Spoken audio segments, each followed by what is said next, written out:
In the middle of a forest, a guy is lost, wondering where he is, until he trips over a tree root and falls hard to the ground. When he gets up, he notices a lake in front of him, and as soon as he goes to its edge, he is intrigued by the type of clothes he is wearing when he sees his own reflection in the water. Next, he notices a creature approaching the lake, and, upon observing the creature and the place more carefully, he concludes that there is no mistake, and that he knows the place somehow, since he knows there is not the slightest possibility that he is mistaken. Then, out of nowhere, a fairy appears, welcoming him and informing him that this is the world of Last. This world is the best-selling survival game of all time, where the world is full of monsters and players gather resources, build bases, and try to survive alongside their allies.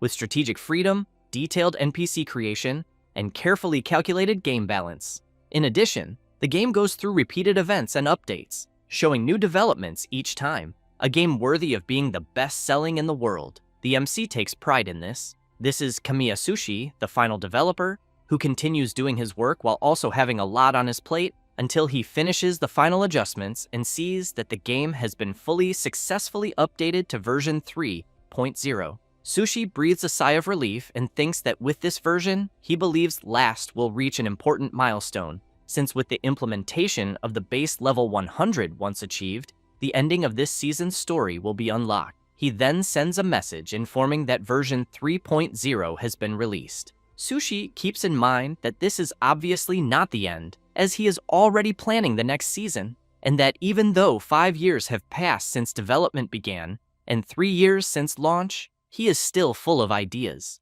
since he is absolutely certain that this game will become even more interesting. A few minutes later, while he returns to work, someone appears asking whether the MC is already finishing up. The MC asks whether Onohara is already there. He laughs and replies that yes, because version 3.0 is finally live, then makes it clear that it was obvious he would fly straight over. This is Onohara Wataru, the guy who handles business and licensing, who then congratulates Sushi since he practically developed almost the entire game by himself, and who, in turn, says that he outsourced the background music and some designs.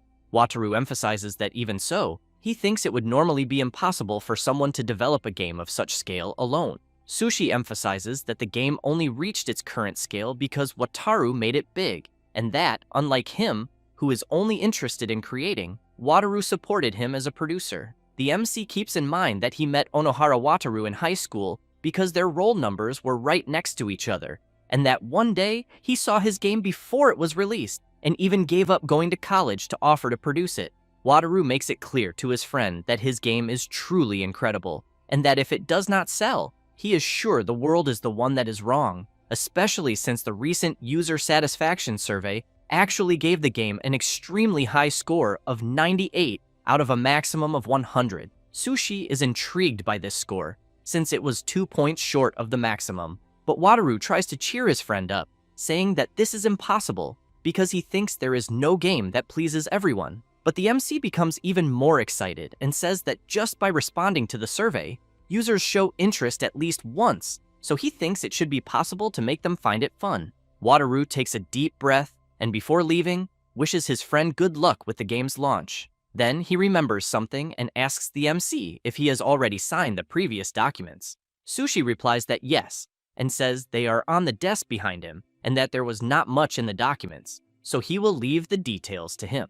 Wataru takes the documents and, while reviewing each one, laughs and thanks the MC for trusting him. At that moment, a few more people enter the room. Sushi looks back, and Wataru picks up one of the signed documents and, with a very bizarre expression, comments that Sushi has fulfilled his purpose. The MC is confused and soon wants to know what Wataru means by that. He replies that Sushi is truly indifferent to everything except making games. Having said that, he reveals that this is why he managed to steal all the rights to the game Last from the MC. Sushi does not understand and asks what Wataru is talking about, since Last is the game he created, and besides, his friend needs him for future operations. Wataru explains that with the implementation of the base level 100, Last is complete as a game, and that, from a commercial point of view, no additional updates will be necessary. The MC cannot believe this, and lunges at Wataru, wanting to know what he knows about it. However,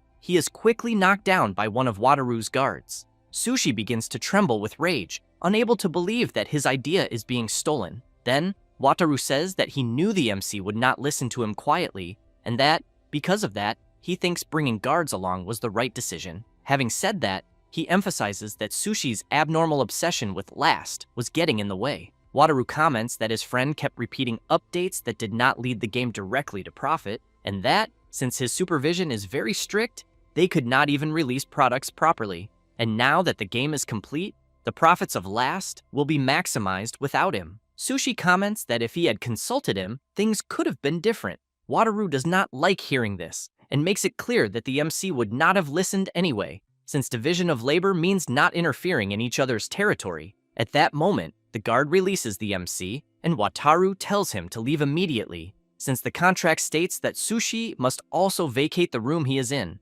After that, the MC reflects that this was how he lost all authority over his game. He tried to file a lawsuit, but the outlook was bleak. And moreover, Wataru skillfully gained the support of public opinion, creating an atmosphere in which people believed that last should belong to him. Sushi becomes furious and punches the table, because he knows that at this rate, all his effort will go down the drain. Then he hears a message arriving on his computer. When he opens his email, he wonders what it is, and whether it might be from Wataru. In the message, someone comments that if the MC likes the game last that much, they think he should stay in the game world forever. Sushi is confused and begins to question what that means. Suddenly, his computer starts to emit an intense glow, and he is pulled into the computer. Now, back to where he left off, Sushi is standing before the little fairy who welcomed him. She smiles and explains that the rules of the world are simple. He needs to gather resources, strengthen his base,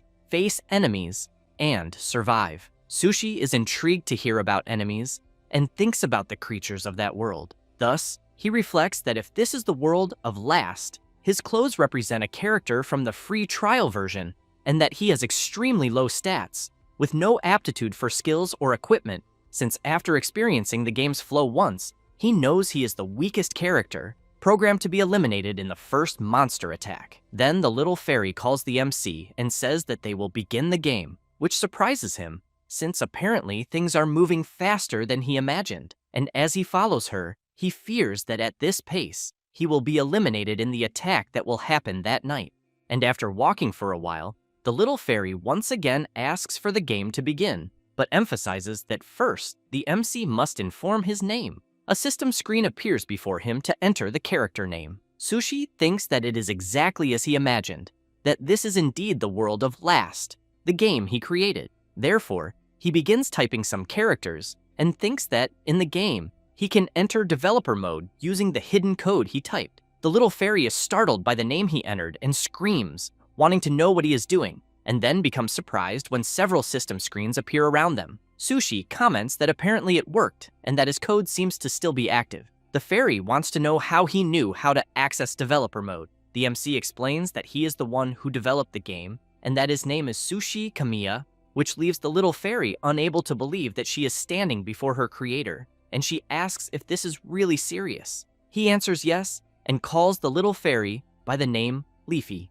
She is a forest fairy who protects nature, believing that human activity is also part of nature, and she gives various pieces of advice to people who visit the forest. After a few minutes, while they walk through the area, Sushi asks if this really is the world of Last. Leafy replies that yes, and that it is undeniably the world that he, the creator, brought into existence. The MC comments that he understands, but wants to know if it is possible to view the game's meta information, since he thinks that only the parts related to development are useful. Leafy says that she can do that since he entered developer mode, and also because the game was made almost entirely by him. Then the MC manages to access the system's meta information screen and sees that he was the director, programmer, designer, chose the scenarios, and adjusted the sound, but the game master is listed under the name Wataru Onohara. Leafy asks who this Wataru is. Sushi explains that he is the man who stole the rights to his game. Having said that, he emphasizes that the fact that he is there is probably also Wataru's doing, and that he has no idea why he is inside the world of Last, since he does not understand the logical reason behind it. But what he does know is that he cannot afford to be eliminated there. He then becomes serious and makes it clear that he will survive and reclaim his game from Wataru. Then he asks whether Leafy will be able to help him with that. She replies yes, and that she will do everything within her power. After that, the MC teleports near a cabin in the middle of the forest and comments that teleporting to the base is a very strange sensation. Next, he looks around and remarks that the base is still at level 1. Leafy says she is sorry and emphasizes that she could only provide that base. Sushi tells her not to worry because he thinks it is part of the specifications, since apparently, even in developer mode, he can only view the parameters.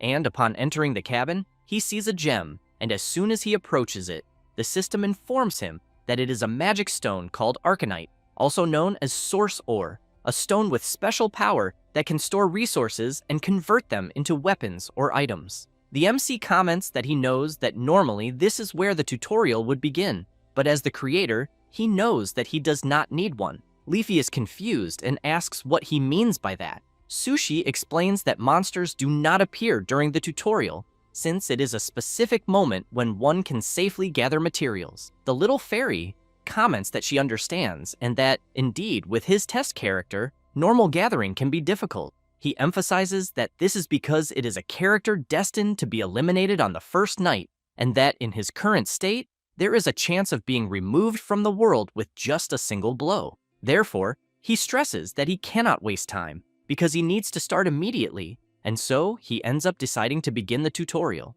After that, Sushi uses all the materials available up to the tutorial, and, even with his eyes closed, he knew exactly where the game's materials and resources were, since he knew there was no time to lose, because he needed to prepare for the night attack. A few hours later, Leafy was at the base waiting for her creator, who soon appeared, and she commented that he had done a good job. Sushi calls her to create something he has in mind before night falls. She is impressed and wants to know if he really gathered enough materials during the tutorial to craft what he wants. The MC explains that he made the specifications so that it would be possible. Leafy comments that a player who truly managed to do that has never existed so far. After going inside the cabin, they go to the magic stone and begin crafting, which soon starts emitting a glow, and then informs that the crafting was successful, and the MC managed to create a wooden sword and a small wooden barricade. Sushi clicks to accept what he just created, but reflects that, in terms of equipment, he knows what he created is unreliable, since, to begin with, he did not design the test character to be capable of having the complete game. So he thinks that, even assuming the enemies move exactly as he expects and respond perfectly, he knows that the probability of survival is a few % at most, and that normally the person would just be directed to the full version. But since this time the situation he is in is different, he thinks that all that remains is to hope that everything works out in the end. A few minutes later, night arrives and the forest takes on a sinister appearance. The system appears asking the MC to survive the night. He comments that the first challenge has begun, and Leafy wishes good luck to her creator. It does not take long before the shadow of a creature appears among the trees.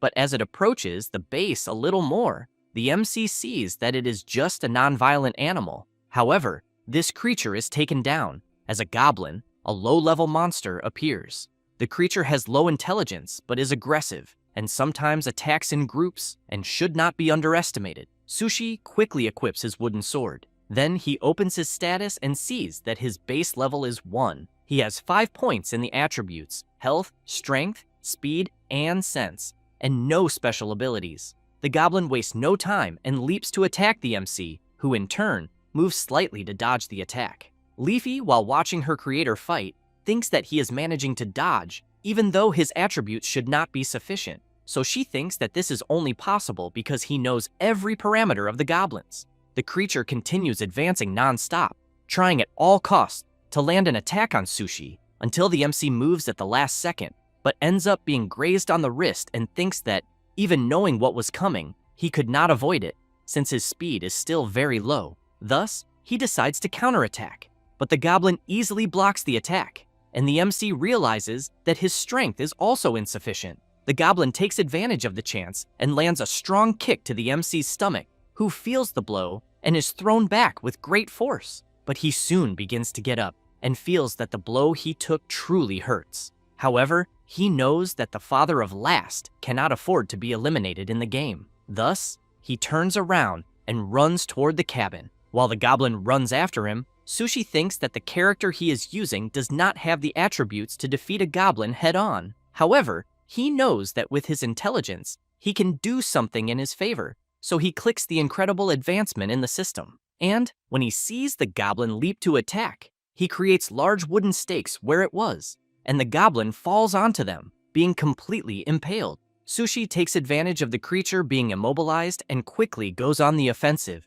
thinking that if he uses an attack with all his body weight, he will be able to eliminate it. He then delivers his attack to the goblin, but becomes quite exhausted from the battle and stares at the eliminated creature in front of him. With that, the system congratulates him for surviving the night. Sushi looks up and comments that he knows the world he is in better than anyone, but that surviving there is desperately difficult. Yet even so, he swears that he will definitely survive. Then he fills himself with confidence and shouts that even from the bottom of the abyss, he will crawl back to the surface and reclaim everything. After that, already on the next day, Sushi is observing his wooden sword and thinking that the texture seems completely real, until Leafy appears and gives a big good morning to her creator and asks if he is going out again to gather materials. Sushi replies that he is not and explains that the previous day's tutorial was sufficient and that for now, he will focus on manual work because he needs to find a certain person as quickly as possible.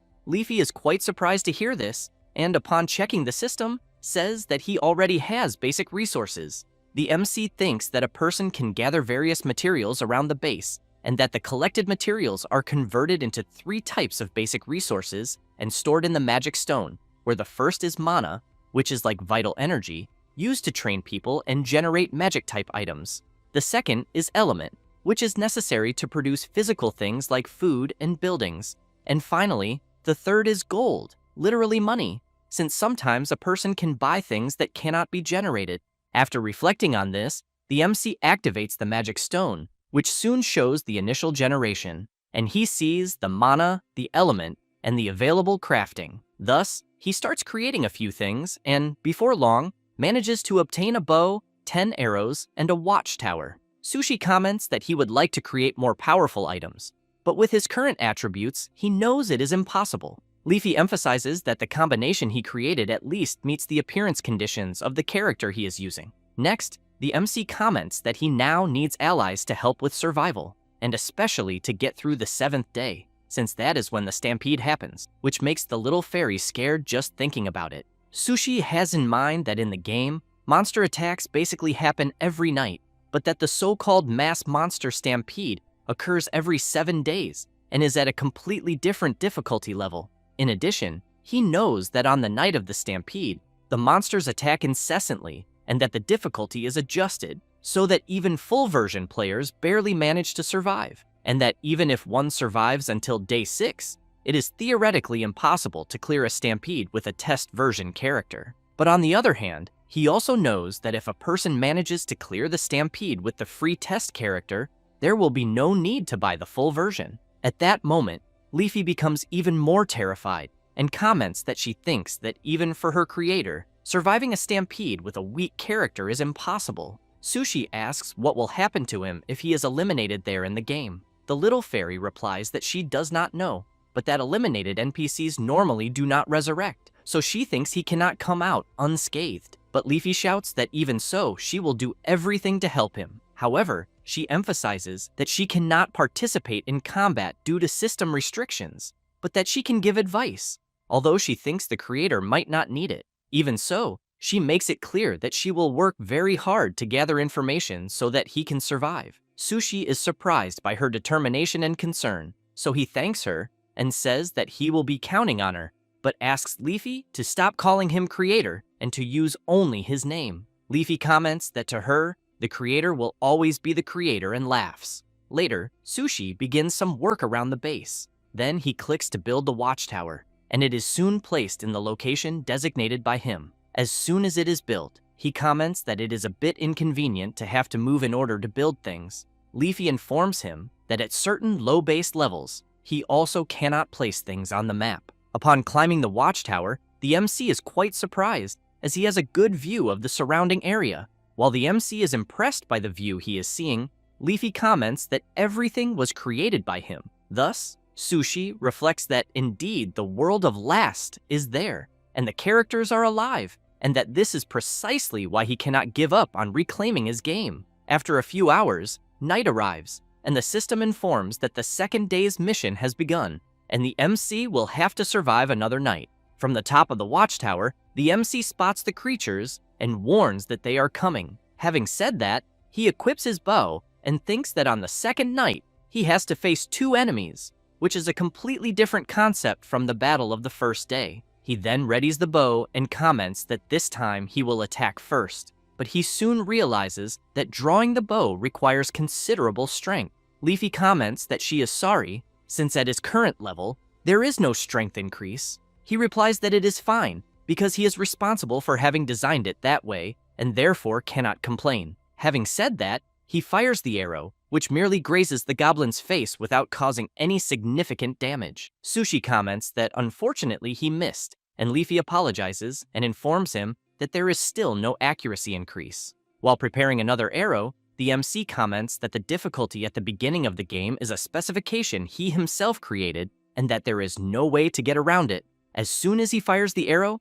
this time he hits one of the goblins in the knee, causing it to lose its balance. Leafy shouts that he did it and tells him to try again. The MC fires and hits the last goblin squarely. Thus, he takes advantage of the chance and jumps down from the tower. And while preparing another arrow to shoot at the goblin he had hit in the knee, he thinks that he learned from the previous day's battle that even with insufficient statistics, if he can anticipate one step ahead, there are ways to manage accuracy. The goblin tries to hit him, but he manages to dodge the attacks and soon readies his bow. Now, aiming the arrow very close to the opponent, he thinks that accuracy is inversely proportional to distance, and since there is no way to miss from that distance, he lands the shot cleanly. However, the previous goblin gets back on its feet, but is soon hit again. While the creature is down, the MC slowly approaches, prepares his bow once more, and finishes off the creature. With that, the system congratulates him for completing the second day's survival mission. Leafy is happy that her creator managed to survive.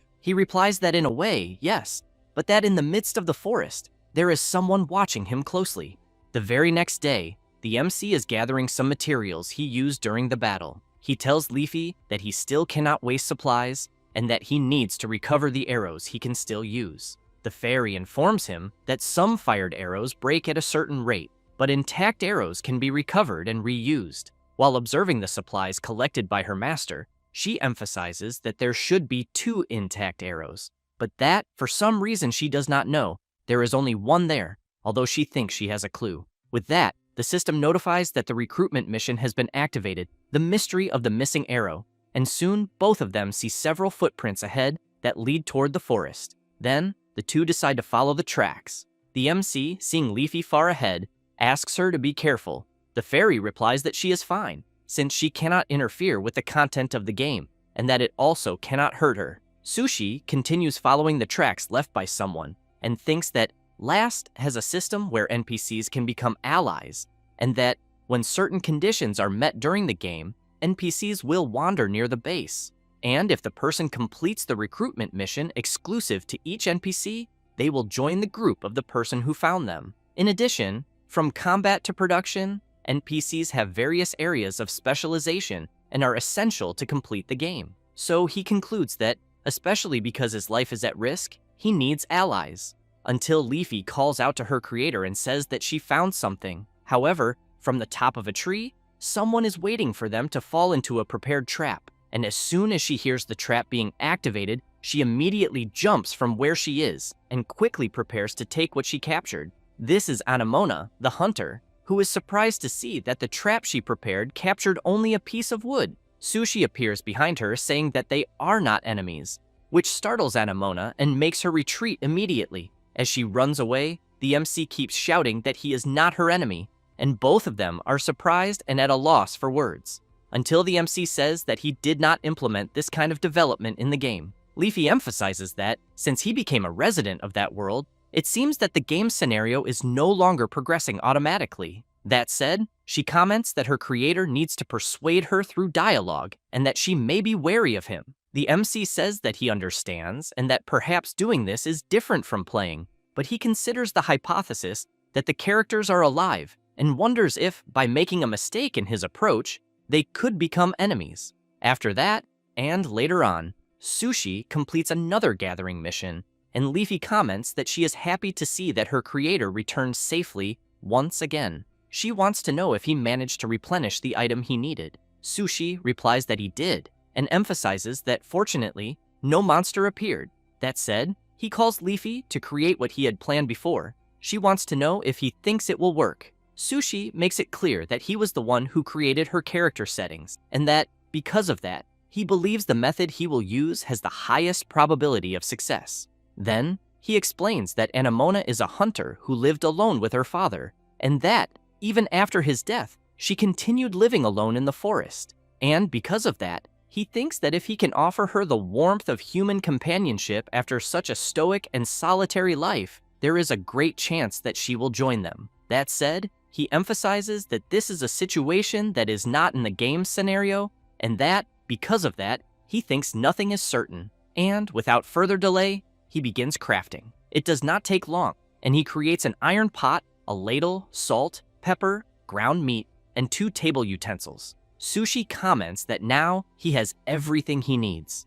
Later, while cooking, the MC comments that he never thought the day would come when he would be cooking inside the game. Leafy says that at higher levels, he can generate finished products. He comments that this is also not a bad experience. The fairy wants to know if he is good at cooking. Sushi says that he lived alone for a long time, and that he used to isolate himself to focus on his personal development, and that shortly after graduating from high school, Wataru used to come to his house frequently. Then he takes a deep breath and comments that this is a long story and that it can be told another time. Then they hear a noise in the middle of the forest, and Anamona appears out of nowhere, pointing an arrow at the MC. He asks her to wait and comments that, as he said before, they are not enemies. Anamona wants to know if he has other companions, but Sushi is surprised by something since he sees Leafy making several movements in front of the hunter and, somehow, she cannot see Leafy. Therefore, the MC replies that there are no companions there with him because he is alone.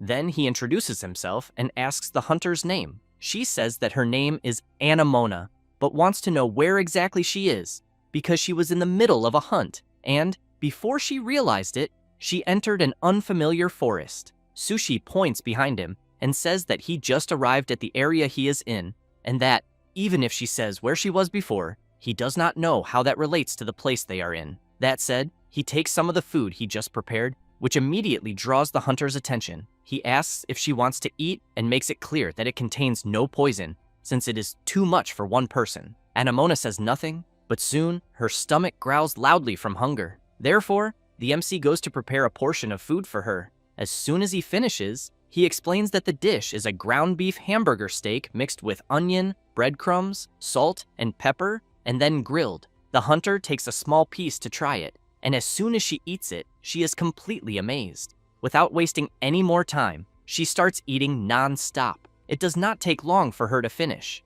and she comments that it is the first time she has eaten this kind of food and that it was really delicious. But she wants to know if the MC can make more. He replies that he can, since he has more ingredients, but emphasizes that he needs something in return. A little wary, Anamona grabs her bow and wants to know what he will want. Sushi replies that it is combat power because the area there is dangerous. She replies that he can see and prepares to draw an arrow. Sushi makes it clear that if she does not want to be hunted, then she has to hunt. That said, the system informs that the third mission to survive the night has begun, and that the recruitment mission of the mystery of the missing arrow has progressed, and now he needs to fight alongside an NPC and win for the NPC to join his base. Then everyone prepares for combat, and she emphasizes that this is something she can definitely do. Next, some sinister eyes begin to appear in the middle of the forest, and soon, 3 armed goblins emerge. Leafy comments that there are only 3, but the MC says no, because he thinks more will come. And just as he predicted, more goblins come out from the forest and soon charge in. Sushi equips his wooden sword and shouts for the hunter to cover his rear. While she stays alert, she thinks that the MC drew a sword and wonders if it could be storage magic. Sushi, in turn, advances fighting against each of the goblins that come into his path. Anamona keeps watching him fight and thinks that she will not be able to provide cover while he is so close to the goblins, until Sushi lands a kick on one of them and shouts that the first one is down. The hunter notices her chance and fires an arrow, finishing the first one, but she becomes intrigued, wondering if the MC is tracking her line of fire while fighting. It does not take long, and the MC manages to land another critical hit on another goblin, and in the same way, Anamona lands another incredible arrow shot, eliminating it. However, the goblin that the MC was holding jumps, pushing him to the ground. Seeing himself with no way out, Sushi thinks that he will use that moment to test something. Thus, he grabs the creature's arm and, with his foot, tries to throw it backward. When he succeeds, the hunter takes advantage of the chance and lands another arrow on the goblin while it is still in the air. She is impressed by the MC's agility until, with a few goblins still left to defeat, one of them notices something and, while one keeps fighting the MC, the rest go after the archer. She becomes frightened and, after hitting the arm of one of the goblins, thinks that she does not believe she will have time to make another shot. Therefore, she quickly draws her dagger and tries to block the attack of the two creatures at once. Sushi, seeing that she is struggling, shouts, asking Anamona to retreat toward the shed while they fight, and emphasizes that she does not need to finish off the goblins. One of them becomes furious and charges at the archer. She looks back and leaps with a somersault, dodging the creature's attack, and where the goblin steps, it ends up falling into a trap previously prepared by the MC. Upon reaching the bottom, it falls onto some wooden stakes and is eliminated instantly. Sushi laughs when he sees that his trap worked in the end, and then reflects that it was a good thing he built those traps. Now, with only 2 goblins remaining, the hunter charges at one of them, and the MC continues trying to defend himself from the attacks of the other goblin and thinks that, with the attributes of the character he is using, it is still quite difficult to fight, until the goblin manages to break his defense and knocks the sword away. But Sushi is impressed when he sees an arrow strike the creature squarely. He looks to the side and sees that Anamona defeated the goblin she was facing and even managed to help him. With that, the system informs that the 3rd day mission of surviving the night has been completed. Later, the MC goes to the magic stone to store some things. The hunter comments that so the MC is indeed a magic stone contractor. He replies that he only closed the contract recently. Leafy explains to her creator that NPCs understand various specific game abilities, such as special magic, usable only by those who have made a pact with a magic stone. Sushi tells the hunter that if she has nowhere to go, he wants to know if she would join him, because he needs allies to survive the place they are in. Anamona slowly walks up to the MC and says that she heard that magic stone contractors are those with a mission for the world, and that she thinks there may be meaning for the world she got lost in there. In addition, the MC's combat abilities were quite impressive, and that she will be counting on him. Saying that, she extends her hand to him. Sushi takes her hand, thanks her, and emphasizes that he is looking forward to working with her. With that, the system informs that the hunter, Anamona, has joined the group. The next day, the MC is preparing a delicious meal when he hears someone asking if it is breakfast. He replies that it is, and that it is already ready, but when he looks back, he is completely surprised, since he sees how the hunter is dressed. He immediately turns around, embarrassed, and thinks that she lived alone with her father in the forest for a long time, but wonders if that makes her so indifferent to being seen, and that he also needs to improve the base and add more rooms immediately. Then he reflects that he gained Anamona as combat power, but that, in any case, he cannot survive the stampede the way things are at the moment, and therefore has in mind that improving the base is the key to survival. Later, the MC goes into the forest to gather some materials. Anamona is doing this as well, and comments that Sushi is quite efficient at what he does.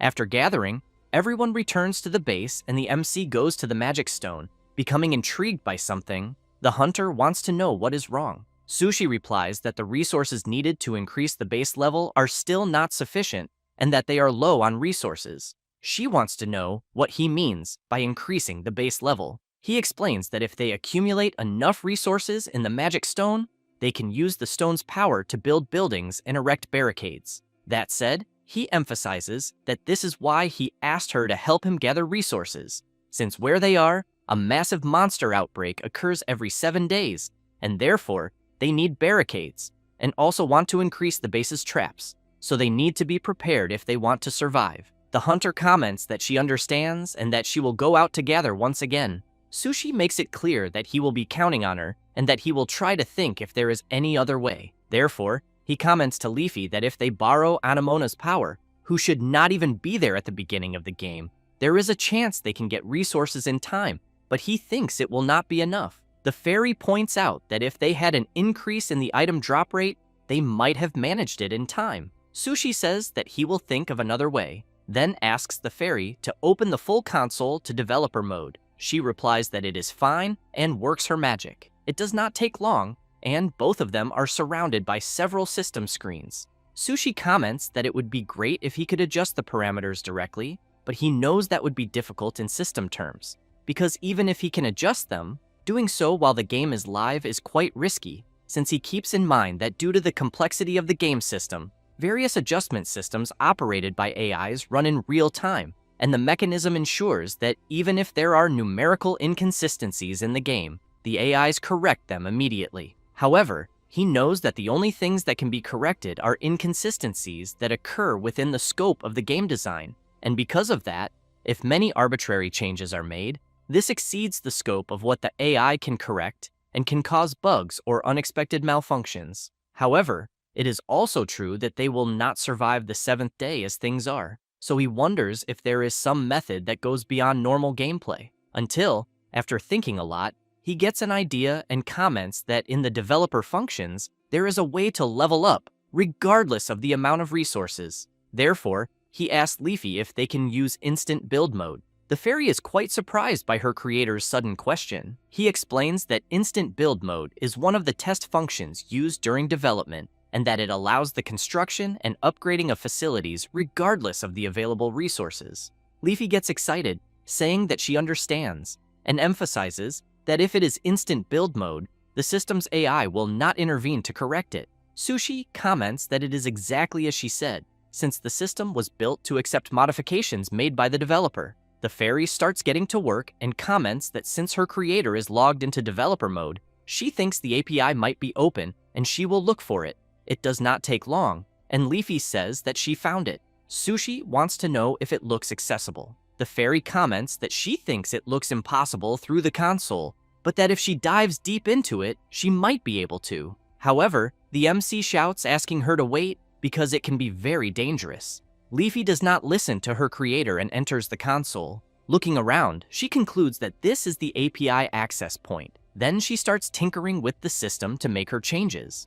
And while she does that, a black AI appears behind the fairy. Upon noticing it, she turns around and soon becomes confused by what she is seeing. Suddenly, the AI starts absorbing all the data around. The fairy tries with all her might to escape, while wondering if the maintenance AI thinks she is a bug. But she tries again to make the changes, before being absorbed and corrected by the AI. A few seconds later, she gains access, and before the maintenance AI could reach her, she exits the system at the last second. Sushi wants to know if she is okay. Completely shaken, the fairy says that in a way she is, but that she was almost deleted by the maintenance AI. The MC says that he already imagined that, because her entry into the system is not normal behavior, and that the system probably recognized her as a bug and tried to exterminate her, which leaves her completely stunned to know that she could indeed have been eliminated. Then, the MC wants to know if it is possible to take a peek at the system through the console, but emphasizes that she does not need to enter. Leafy replies that it is, and by putting only her head in to take a quick look, she is frightened when she sees the number of maintenance AIs that have appeared. As soon as she returns, she says that the maintenance multiplied. Sushi comments that he understands and that apparently accessing the same API again seems difficult. Leafy apologizes to her creator, but he makes it clear that it is not her fault, since this is proof that the system is operating normally and that, in fact, he feels sorry for making her go through something so dangerous. That said, he emphasizes that he is glad to see that she is safe. Next, the system asks whether the MC will proceed with increasing the base level through instant build mode. Later, Anamona, upon returning from her task, is quite surprised since she is seeing the new constructions made at the base. Sushi goes out and opens the door of the shed and sees that the base is now level 3. The hunter comments that the magic stone he uses is indeed something incredible. Sushi emphasizes that although this does not mean they can do anything at any time they want, she should feel free to use whichever cabin she wants. However, the MC makes it clear that she must decide which cabin she wants immediately. Anamona is intrigued and asks why. At that moment, a bright beam of light descends forcefully from the sky in the middle of the base, and some silhouettes begin to appear within the light. The hunter is quite surprised, and the MC replies that it is because they will soon run out of cabins. That said, several people begin to appear from the light that fell from the sky. Anamona wants to know if the people she is seeing were teleported there. The residents who just arrived are somewhat shy. The hunter finds this strange and soon prepares to draw her dagger. Aesol immediately steps in front of her mother to protect her. The MC asks Anamona to calm down and then looks at the people in front of him. Then, he takes a deep breath and asks everyone to listen to him, introduces himself, and says that he has been living there for a few days before they arrive. That said, he explains that the base there is surrounded by a forest where monsters appear and that at night, these monsters attack the base. Therefore, he makes it clear that to survive there, he needs everyone's cooperation. The residents start talking among themselves until the old man Sylvan steps forward and asks if the MC also arrived there recently. He replies that yes, and says that he was guided by the magic stone. Sylvan, upon hearing about the magic stone, comments that he has heard some stories about it, but that he never imagined the day would come when he would be called by the origin ore while still alive. At that moment, Wald shouts, asking everyone to wait a bit, because they cannot simply take seriously what a stranger is saying. Then he comments that somehow it does seem true that they were teleported by magic, but that the MC could also have done it just to kidnap everyone. Sushi, seeing Wald wanting to leave the base, asks where he thinks he is going. He says that first, he is checking the surroundings. After all, he does not know if it is true that monsters appear. That said, he asks for half the people to stay there and for the other half to follow him. Sushi asks Anamona to protect the women who stayed. She wants to know what he will do. Sushi points to the others and says that he will protect them. A few minutes later, they head into the forest. The MC asks them not to go too far, but Wald and the others do not care. Sushi keeps in mind that the area around the base is a stage for gathering resources, but it is also a danger zone where monsters appear day and night, and that due to the game system, a person cannot travel to another base even if they leave their own, since it is a mechanism where stronger monsters appear the farther a person is from the base, limiting player movement, until they come across some horned rabbits. And Wald wants to know if by any chance these little creatures he is seeing are the ones that attack the base during the night. The MC replies that it is exactly that, which leaves the man confused. And while the little creatures transform, the MC makes it clear that it is a bit hard to believe, but that there is no better learning than experience. The little creatures are actually hunting rabbits, carnivorous and fierce monsters, and while they lower their prey's guard with their harmless appearance, they surround and attack in groups, soon charging at Wald and the others. Sushi runs toward them, asking everyone to close their eyes and hold their breath, and the three do exactly what Sushi asked. The MC takes 3 units of pepper from his inventory and throws the containers in the direction where each hunting rabbit is. As soon as the containers break, the pepper spills over the rabbits. Then, the MC tells everyone to run immediately. Wald wants to know what is happening, but Sushi makes it clear that they should return to the base first. While helping one of the residents return to the base, Wald runs after them, asking them to wait. Later, they safely return to the base, and Wald's group receives treatment. After that, some residents begin taking care of gathering and cultivation at the base, while the rest train with bows and swords.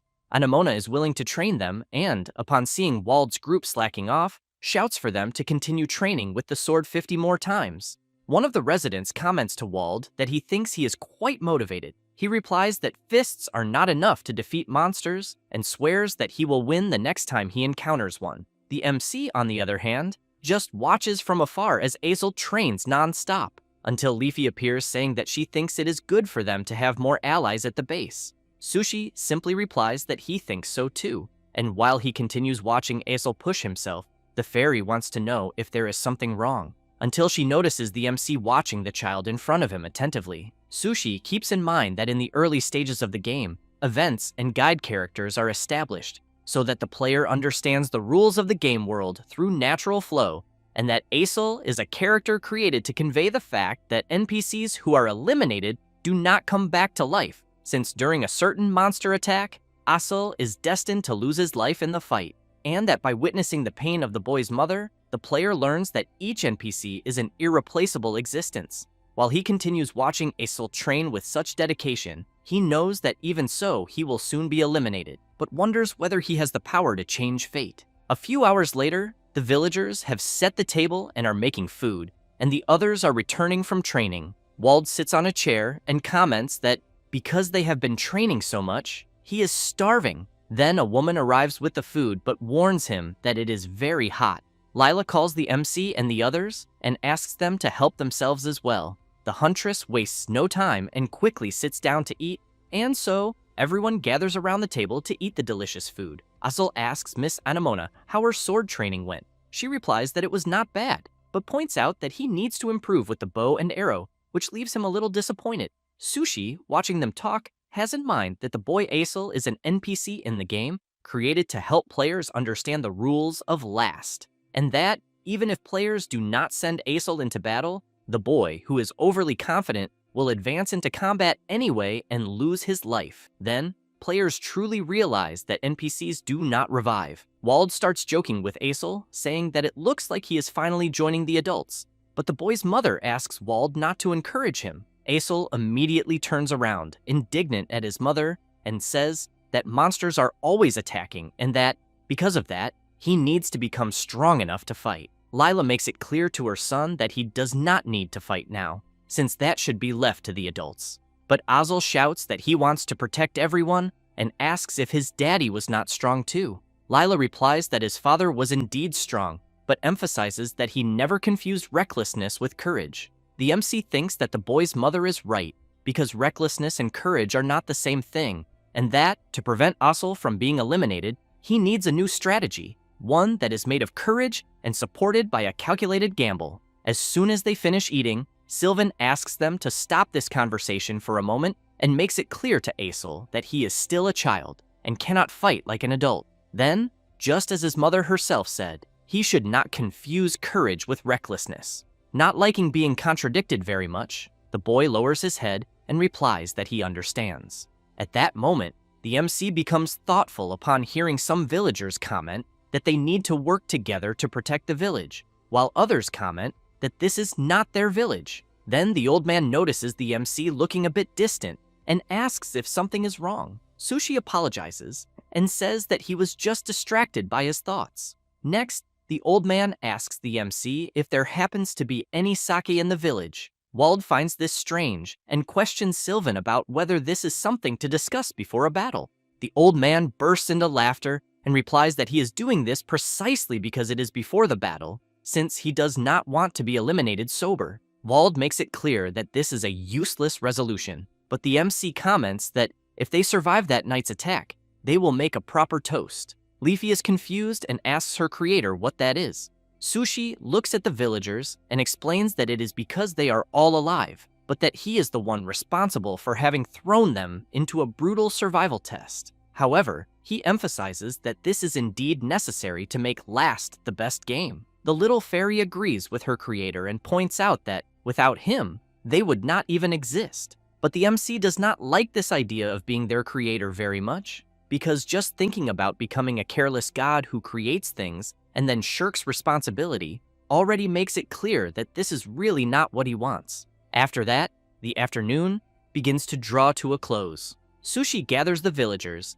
and says that the monsters will attack again that night, and that, because of this, they will review everyone's positions and prepare. Having said that, he begins by stating that, first, the people who will not participate in combat will keep watch around the base, since the monsters usually come from only one direction, but that they cannot let their guard down, and therefore must split up and monitor the surroundings. Second, the people who know how to fight, the 3 most skilled with bows, will form an archer unit under Anamona's command. The rest will pair up, using swords and moving constantly. With that said, he explains that one pair will guard the front of the archery unit, and that Wald and the others will be on the front line with him. The big guy gets excited, saying that he will finally have his revenge. However, He wants to know who the MC will form a pair with. Immediately, Sushi looks at Aesol, which leaves the boy and the other people unable to believe the MC's decision. Aesol's mother steps forward, asking Sushi to wait a second, and comments that he cannot throw her son straight into battle. The MC crosses his arms and comments that he understands how she feels. However, he emphasizes that staying in the back does not guarantee safety. Then he explains that, if the boy is willing to fight, he thinks it is better that he fights and becomes stronger quickly, since this can increase his chances of survival. With that said, he becomes serious and swears that he will protect Aesol with everything he has. Next, the MC reflects that if the boy is eliminated, the system's AI will act to ensure that outcome, and that, in that case, placing Aesol on the front line will make it easier to predict enemy movements. However, he keeps in mind that this is not guaranteed, but that to overturn the predetermined result, he will have to take risks and overcome them for him. Then the huntress comments to Aesol's mother that she can trust Sushi in battle, but the MC emphasizes that this will only happen if the boy is serious. At that moment, Aesol shouts that he is serious and that he wants to be strong like his daddy. Lila continues to worry about her son, but he nods his head, hinting to his mother that everything will be fine. Thus, the MC raises his arm and shouts, saying that the world they are all in is cruel and that waking up safely every morning is not guaranteed, but that night, those who win, those who survive, will be them. It does not take long for night to fall and for the creatures to begin appearing from the middle of the forest, and soon the system asks them to survive another night. The MC thought that the battle initially proceeded almost exactly as planned. However, still worried about the boy, he asked Leafy to keep an eye on Aesol and that, if anything happens, she is to inform him immediately. Seeing the monsters approaching, Anamona shouts, asking the archers to try to scatter the horde and keep shooting, and that it does not matter if their aim is bad. Some goblins begin to be hit by the arrows, while others continue advancing. But as the MC had predicted, the wave of fired arrows causes the goblin horde to split apart. Then, Sushi shouts, asking them to finish off the goblins one by one and not to break the pairs, since they are to maintain the numerical advantage. But he emphasizes to Wald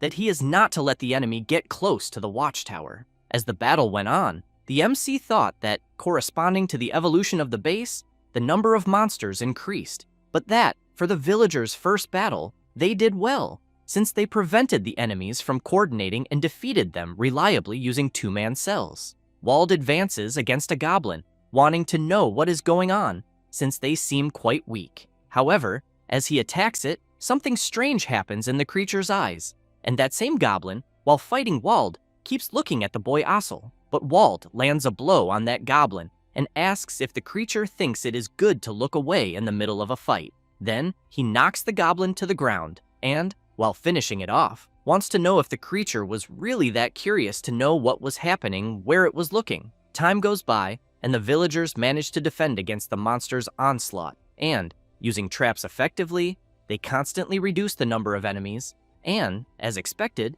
with Aesol's presence, the creature's movements were easier to read. However, the MC had in mind that the world of Last was not so forgiving, since one of the goblins refused to be defeated. And, once again, something strange happened in the creature's gaze, which left one of the villagers intrigued upon noticing it. And, after being attacked by another goblin, he comments to his friend beside him that, all of a sudden, the goblins became stronger. The huntress is surprised when she notices the strange movements of the goblins. Then, she jumps from the watchtower, saying that she will be counting on them because she needs to help on the front line. While the MC is fighting one of the goblins, Leafy is behind with Aesol and always on alert, until Sushi hears her shouting, telling him to watch his back. Aesol is knocked down by one of the goblins, but the MC shouts for the boy to try to get up as quickly as possible. However, Aesol sees a very sharp dagger pointed at one of his eyes and becomes very frightened. Then an arrow hits the goblin that was holding the boy squarely.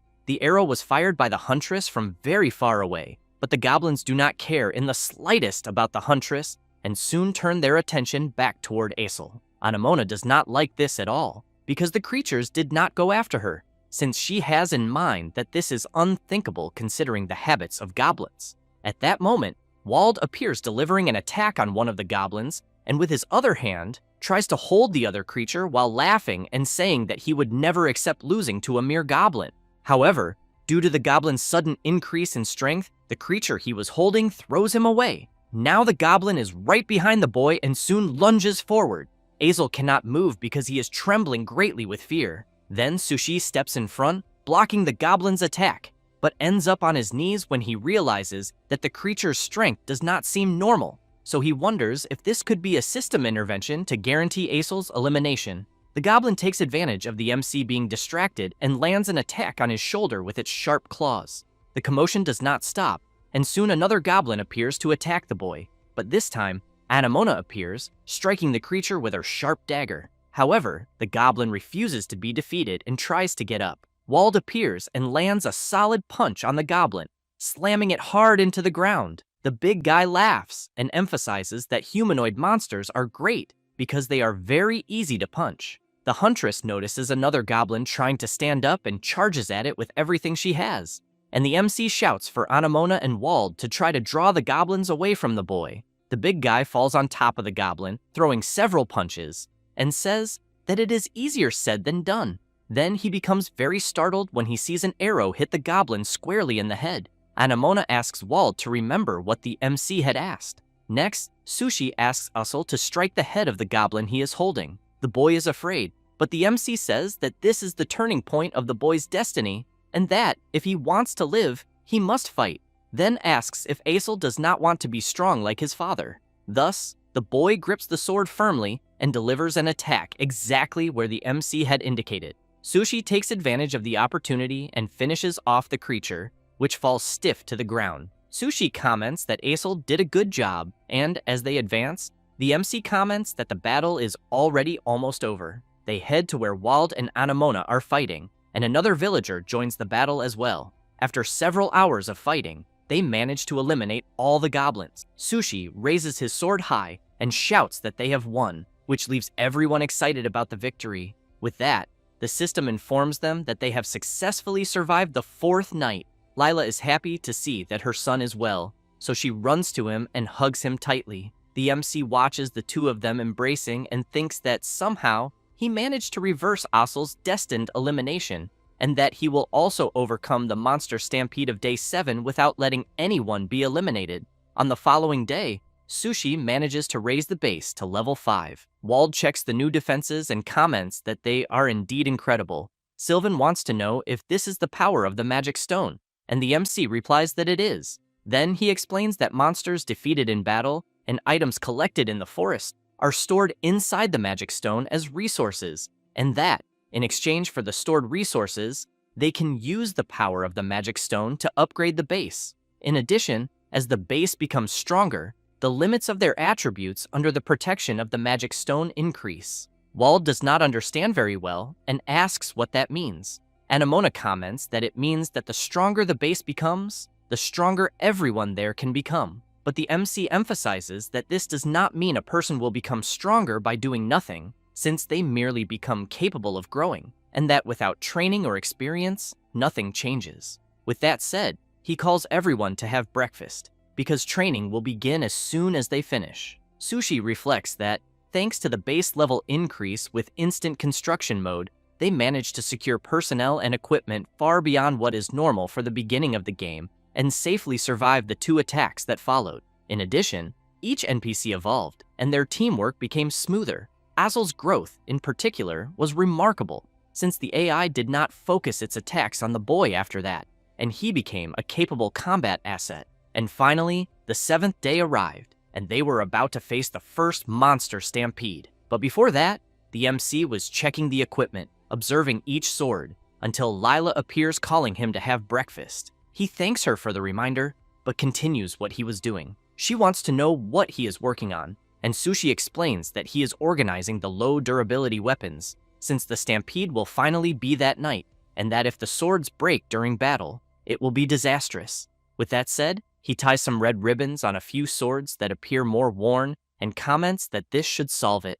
Then he calls a guy passing by and asks him not to use the swords with the red mark, since their durability is low, and to make sure to inform everyone else as well. The guy is surprised, but replies that he will inform them. Lila keeps insisting for the MC to go have breakfast, but he emphasizes that he will eat right after checking the traps. The woman, while observing the swords with red marks, comments that she understands. Several hours later, night falls and everyone is gathered. Sushi says that that night the monster stampede will occur, which happens once every 7 days, and that it will be an attack on a larger scale than any attack they have seen before. With that said, he emphasizes that those who are at the base need to grab weapons and defend from within, and that to ensure they are not overwhelmed by enemy numbers, they will fight in a compact formation this time. Next, he asks everyone to get ready and make sure to check their weapons twice.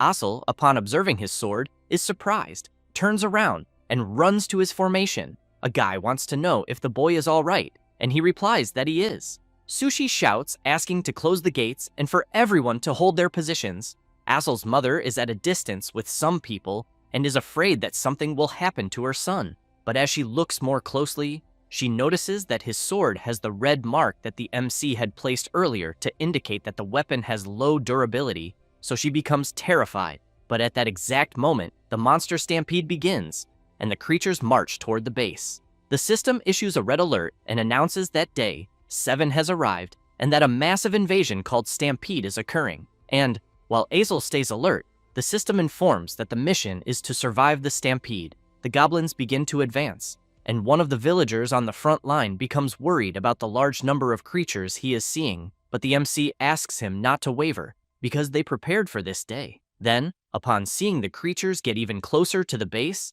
the MC shouts asking the huntress to release the fire arrows. She prepares and shouts asking the other archers to remain calm and aim as in training. And as soon as the goblins advance a little more, the fire arrows are fired, and when one of them hits a mark, it triggers a bomb that causes a huge explosion among the goblins. Wald comments that he loved seeing that. The MC reflects that, since the base leveled up, the production of gunpowder was completed in time, and they turned it into explosive landmines, but that they are only effective against a horde of low-intelligence goblins. Therefore, he asks everyone not to lower their guard, because the creatures are already arriving. The goblins advance through the dust left by the explosion and charge straight at the humans. Wald eliminates the first one, as do the MC, Asel, and the others. Anamona asks the archers to leave the area in front to the allies below, because they need to stop the creatures coming from behind. And just as she described, the goblins begin to come from another direction. But since they were already prepared for this, they start eliminating the goblins. However, one manages to advance without being hit and goes after an archer, who becomes very frightened. Then a woman appears from behind and impales the goblin that was going to attack the archer. Soon, 2 more people appear, preventing the creatures from breaking through the encirclement. The defensive battle continues intensely, but the traps and strategies they prepared beforehand were all working. The MC, while fighting alongside Wald, comments that at the pace they are going, he thinks they will be able to hold the position without problems. Then a loud, thunderous roar echoes through the forest, which leaves Anamona very worried, wanting to know what that was. Sushi shouts for her to be careful until a huge creature appears before the battlefield, leaving the MC unable to believe what he is seeing, as he is facing an enormous goblin. The system explains that the creature that appeared is the Goblin Lord, a kind of high-ranking goblin that possesses power on a different scale. Goblins that hear his roar are inspired and have their attributes temporarily increased. Facing the creature, the MC cannot believe that the Goblin Lord appeared in the very first stampede. Then, the Goblin Lord lets out another loud roar, and soon the lesser goblins are inspired and their attributes increase. Aesel begins to have difficulty fighting one of the creatures, and, while trying to defend himself at all costs, realizes that the goblins suddenly became stronger. His mother, on the other hand, is very worried, fearing that, in this way, something very bad might happen. Then, seeing that people are managing to hold back the onslaught of some goblins, she turns around and leaves. At that moment, the Goblin Lord begins advancing toward the base. The MC notices this and shouts for everyone to be careful. Anamona comments that they are not safe there on the watchtower and asks everyone to jump immediately. And as soon as they leap, the Goblin Lord completely smashes the tower. Anamona manages to reach the ground safely, but the archer who was with her cannot land the same way and ends up injuring his leg. The huntress drags the boy and shouts that there is a wounded person and that they need to take him inside the base because he needs a medic. Then she is surprised to see Asel's mother rushing past at full speed holding a sword, so she starts shouting, wanting to know where she thinks she is going, but Lila does not hear and keeps running toward her son. Meanwhile, the MC is facing some goblins and their lord, but even so, he remains confident and determined to survive at all costs. Meanwhile, Lila is desperately running to deliver the sword to her son when she is surprised to see a goblin in front of her staring at her. She does not think twice and charges at it, but the hunter, from a distance, lands a direct arrow shot on the goblin. Then she goes to Azel's mother and asks what she thinks she is doing. Desperate, Lila shouts that she needs to deliver the sword to her son because the sword he is using has low durability. Anamona makes it clear that she will deliver the sword and tells her to go back.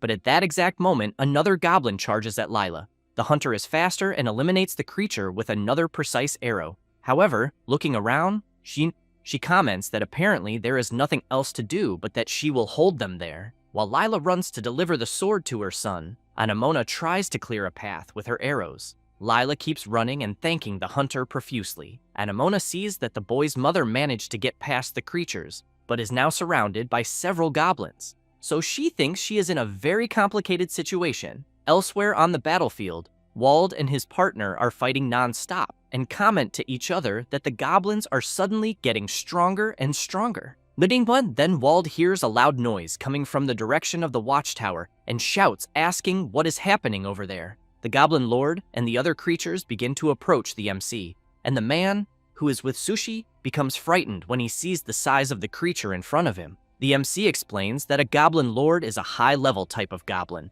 and that it should not be appearing in this 7th-day wave. From a distance, Azel sees the enormous goblin attacking the others and shouts that he needs to go support them. The MC and his partner, while facing the lower goblins, do not notice the enormous goblin lord preparing to attack them. Then, Sushi realizes what is about to happen and shouts for his partner to be careful. But the creature's blow is so strong that it cracks the ground where they are and throws the MC's partner far away, along with several goblins that were around the impact area of the creature's attack. Sushi cannot believe that the enormous goblin was capable of attacking its own allies as well.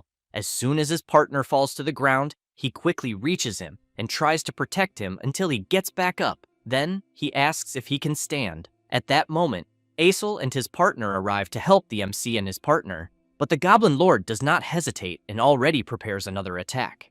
Azel is frightened and shouts, warning that the creature is going to attack again. The Goblin Lord swings his club. Sushi pulls up his shield to try to defend, but he is surprised by something, and when the Goblin Lord attacks, the MC manages to return the very attack back at the creature. Azel and the others are impressed by this. The boss, however, becomes furious. Sushi takes advantage of an opening and attacks the creature. Then, he reflects that a perfect defense, synchronized with timing, is a success, since he knows it is a common technique in games, but executing it in real time is frightening. At that moment, the Goblin Lord becomes even more furious and lets out another shrill roar that echoes throughout the entire battlefield. One of the goblins tries to attack the MC from the side, but Azel appears, blocks the attack, and tells Sushi to leave that side to him because he will protect it. The MC's partner comments that he will leave the big one to him and that he will help Azel prevent the lower goblins from trying to interfere, but makes it clear that he needs to do it quickly because he thinks they will not last long. Therefore, Sushi charges straight at the boss with everything he has and thanks his partners. As he gets close to the creature, he quickly runs to the right side, but the Goblin Lord does not hesitate and attacks. Sushi blocks with his shield and thinks it will be bad if this turns into a war of attrition, since he needs to reverse this situation somehow. Then Leafy appears calling out to him, and Sushi shouts asking her to show the random number generation console. She is confused by the sudden request, but replies that she will do it. It does not take long before she informs him that it is ready. Sushi sees on the system console that random number generation is active, and that AI balancing is also active. Leafy asks what he is checking. The MC explains that the random number generation modifier is active, and that the generation AI is overloaded, and because of that, he can use all critical hits. The little fairy asks what that means, but the Goblin Lord grows even more impatient and shouts loudly once again. Sushi explains that a critical hit is an attack that ignores the opponent's defense and deals double the normal damage. However, he knows that this was practically impossible, even in test games, since random numbers are numbers generated randomly, almost like rolling a die to deal with probabilities within the game, and that this process is called random number generation. However, he also knows that last's random number generation system has a bug that was postponed for later correction, in which, if a person blocks an enemy's attack 15 times in a row, the AI tries to adjust the random number generation system because the attacks are not landing enough, but in return, this adjustment overloads the related memory, causing the random number generation system to freeze, and, as a result, temporarily all attacks become critical hits. Hearing this leaves Leafy very surprised, since she had no idea that something like this could happen, but she also wants to know if such a thing is really possible. Sushi grips his sword tightly and replies that he thinks he can do it, but that there was a good reason the correction of this bug had been postponed, since blocking an enemy's attack 15 times in a row was something almost impossible, even in test games. However, he fills himself with confidence and concludes that he will see whether such a feat truly borders on the impossible. That said, he prepares himself and comments that he will have to defend against 15 consecutive attacks. The Goblin Lord attacks the MC, and he manages to block the first, then the second. The boss becomes furious when he sees his attacks being blocked and begins to attack frenetically. Sushi tries to withstand the boss's fury and blocks yet another attack. Assel, while fighting a creature, is surprised to see that the MC is enduring the attacks of the enormous creature. Upon blocking the fourth attack, Sushi tells Leafy that if he keeps blocking the attacks in sequence, he thinks they can turn the situation around. But Asel begins to have difficulty fighting until his mother arrives and shouts for him. Meanwhile, the MC continues trying to block the boss's attacks, who in turn becomes even more furious and tries to land a kick on the MC, which he also manages to defend. The Goblin Lord loses his balance and crashes heavily to the ground. Sushi laughs when he sees that he is managing to pressure the creature, but soon has to jump back because the boss gets back up, and then he blocks the creature's 11th attack. The Goblin Lord does not tire and tries at all costs to hit the MC, who continues blocking, reaching an incredible 13 consecutive defenses. Meanwhile, Assel is trying to hold back one of the goblins, but when he notices that the other runs toward the MC, he shouts trying to warn Sushi, who in turn blocks another attack and thinks he is doing very well, since he has blocked 14 attacks and only one more remains. But because his concentration is focused on the fight against the Goblin Lord, he is surprised to realize that one of the goblins is about to attack him. Asel appears to protect him, but when he tries to attack with his sword, it completely breaks, since its durability was extremely low, leaving the boy unable to believe that this happened at such a moment. The goblin quickly turns to attack Asel, but Lila shouts for her son to grab the sword, and saying that, throws the sword to him. As soon as Asel catches it, he eliminates the goblin without much difficulty. Sushi turns immediately, as the boss is about to strike with his club, and the creature delivers the blow, but the MC finally manages to block the 15 consecutive attacks. He laughs, apologizes to the Goblin Lord for the delay, and says that now the battle will end in an instant. With that said, he turns and charges at the enormous creature, delivering several attacks, all of them critical hits, and finally finishes with a double downward strike. The Goblin Lord sways from side to side doing nothing, and then collapses heavily to the ground. The other goblins notice that their leader has been defeated and immediately retreat from the base. Wald and the others see the creatures running away and soon want to know what is happening. Leafy goes to her creator and says that he was incredible and that he succeeded. Very exhausted, he replies that yes, but that it was by a very narrow margin. Asel looks at the boss's body lying on the ground and comments that he thinks they won. Lila is happy to see that her son is safe, but soon becomes frightened when she sees the boss suddenly opening his eyes. She then jumps in front of her son and is struck directly by the creature. Sushi stands up immediately and shouts that he did not expect the Goblin Lord to still be able to move. Then he delivers the final attack on the creature, and as soon as he eliminates the boss, Asel runs to his mother and shouts in concern for her. While he cries, she comments that she is very happy that he is safe, and that now she is going to where Asel's father is. He starts crying even more and desperately shouts, asking her not to say that.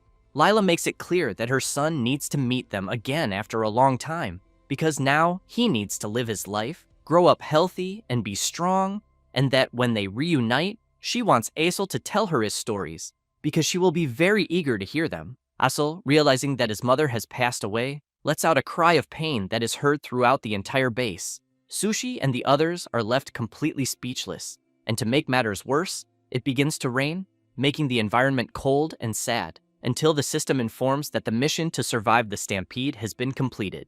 On the following day, the first gravestone of the base is made, and Sushi is observing it attentively. Leafy calls out to her creator and says that she could not find the reason why the Goblin Lord appeared, but that at least there are no traces of modification in the game's settings. She then emphasizes that even though the title of Game Master was stolen from him, he still has the authority to manage the smaller game settings, but that she thinks it should not be possible to alter the settings freely. With his head lowered, the MC comments something about the Great Architect, which leaves Leafy confused. Sushi comments that he was being arrogant since he thought he knew everything about the world he is in just because he was the guy who created it and believed that, no matter the situation, he would be able to handle it, but that in reality, he ended up letting someone be eliminated, someone who should not have been. Leafy tries to cheer him up by saying that this may be true, but also that if her creator had not been there, the base would have been destroyed,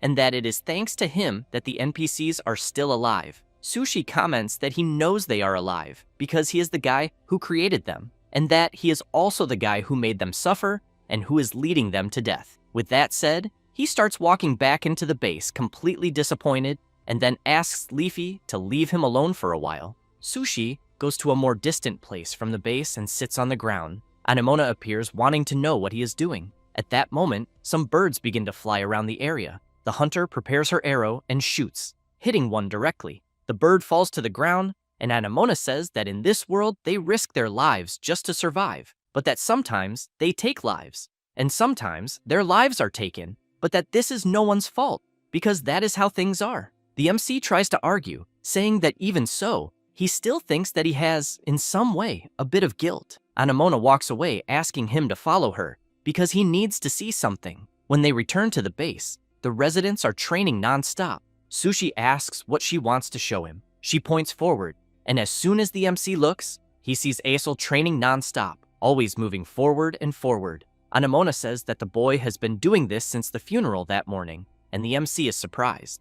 The hunter explains that the boy says he wants to have many stories to tell his mother, and that, for that, he needs to become stronger. Sushi is impressed when he learns this. At that moment, the boy who was training with Aesel sits down on the ground and asks for a bit of rest, as he is very tired. Aesel, noticing that the MC is there, runs over to him calling out to him. Sushi feels a bit awkward, but soon becomes completely surprised when he hears Aesel calling him to fight. The boy beats his chest and makes it clear that he wants to become stronger so he can tell all kinds of stories to his mommy, and that he cannot afford to break down yet. Sushi swallows hard, then goes to a barrel where there are swords and comments that he is right. Thus, as he picks up a sword, he makes it clear that he will not go easy on the boy. Aesel gets excited and says that this is how things should be. With that said, he charges at the MC, who in turn, while crossing swords with the boy, thinks that they are all alive and that they are living with far more intensity than he ever imagined, and that apparently, if that is the case,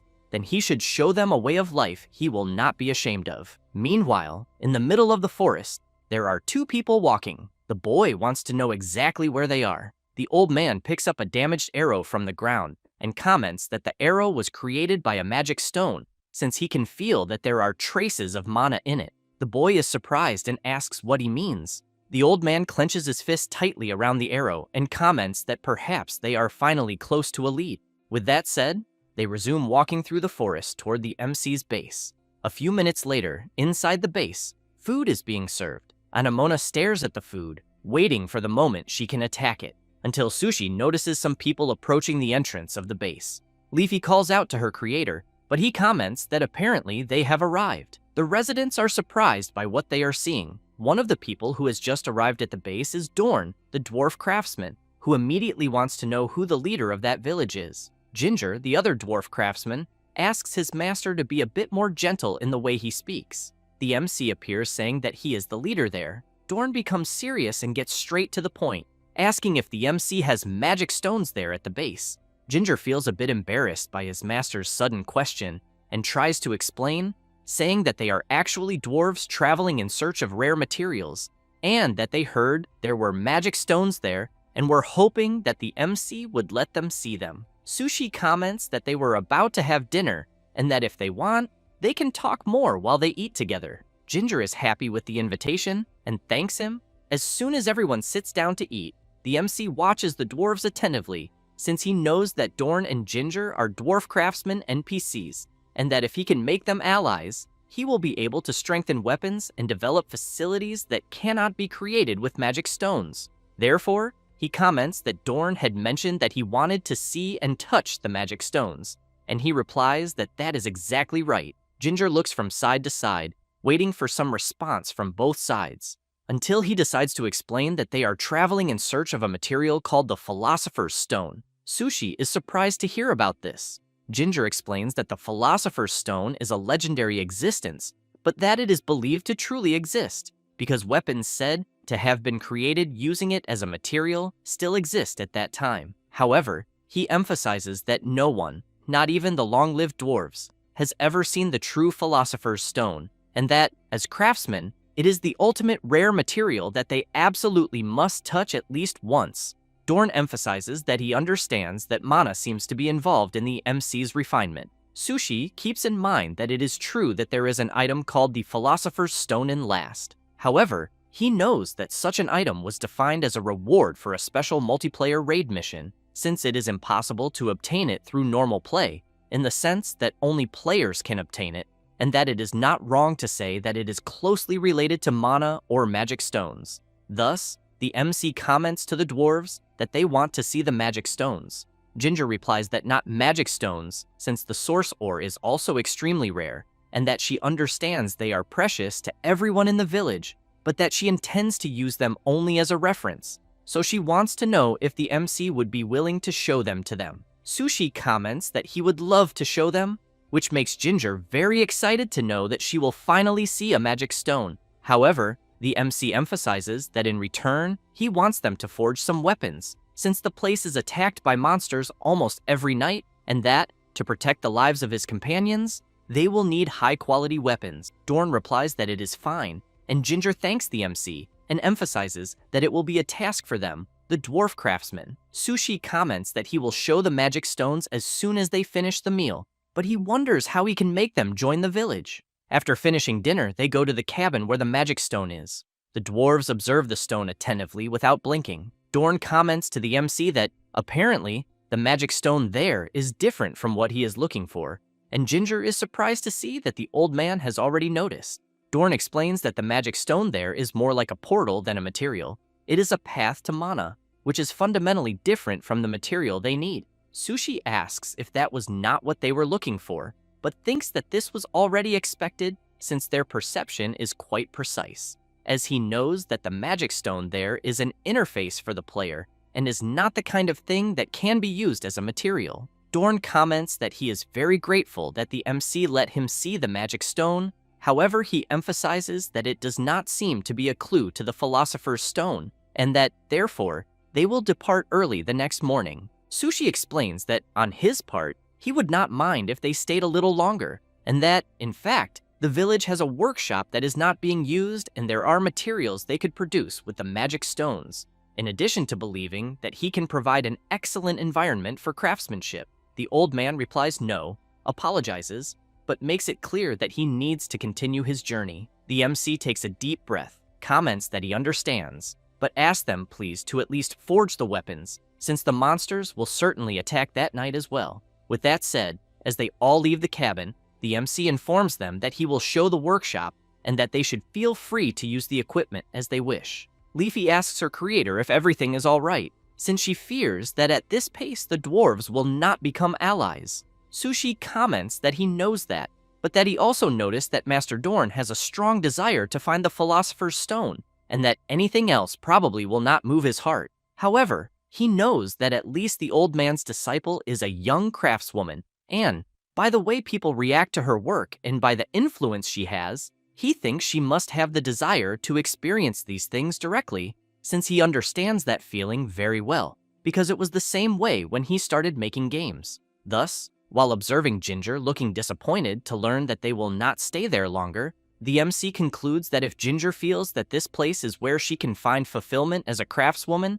he is almost certain that the possibility of her wanting to stay is high. After a few hours, night arrives, and the battle to survive another night begins. Ginger is impressed to see that the monsters are indeed attacking. Then, 2 goblins are struck directly by arrows. The archer who fired them comments that the piercing power is completely different when the arrowheads are reinforced. Ginger comments that if they had a bit more time, she could have increased the accuracy as well. The archer replies that he does not think so, because the way it is now is more than sufficient, thanks her, and continues firing arrows at the goblins below the watchtower. Meanwhile, Wald and Aesel are on the front line fighting the creatures. Ginger watches Wald and thinks that a 2-handed sword would probably be better for him, since he is big, and that if she adjusted the boy's center of gravity, she thinks it would be much easier for him to swing the sword freely. Dorn merely watches his disciple analyze the things around her very carefully. Meanwhile, the MC is also fighting his battle, until Leafy appears wanting to know if Ginger will be their ally. Sushi replies that he thinks it may be difficult with words alone, and while the little fairy is confused by what he just said, the MC eliminates the creature in front of him. Sushi looks up and seeing how interested Ginger is in helping comments that the craftswoman does not seem to dislike the idea of wanting to be their ally. After that, and already on the next day, after the dwarves made some weapons in the workshop, Ginger tells the old man that she will go get the luggage. As soon as Dorn's disciple leaves the workshop, a guy calls her and says that she really helped everyone at the base the night before. Another resident appears saying that, thanks to her, he thinks defeating the enemies was very easy. Ginger feels embarrassed, but says she is happy to have been able to help in some way. After the residents leave, Ginger feels very happy for having been recognized, until Aesel and Wald appear. The big guy comments that his sword, which she improved, has a really nice cut.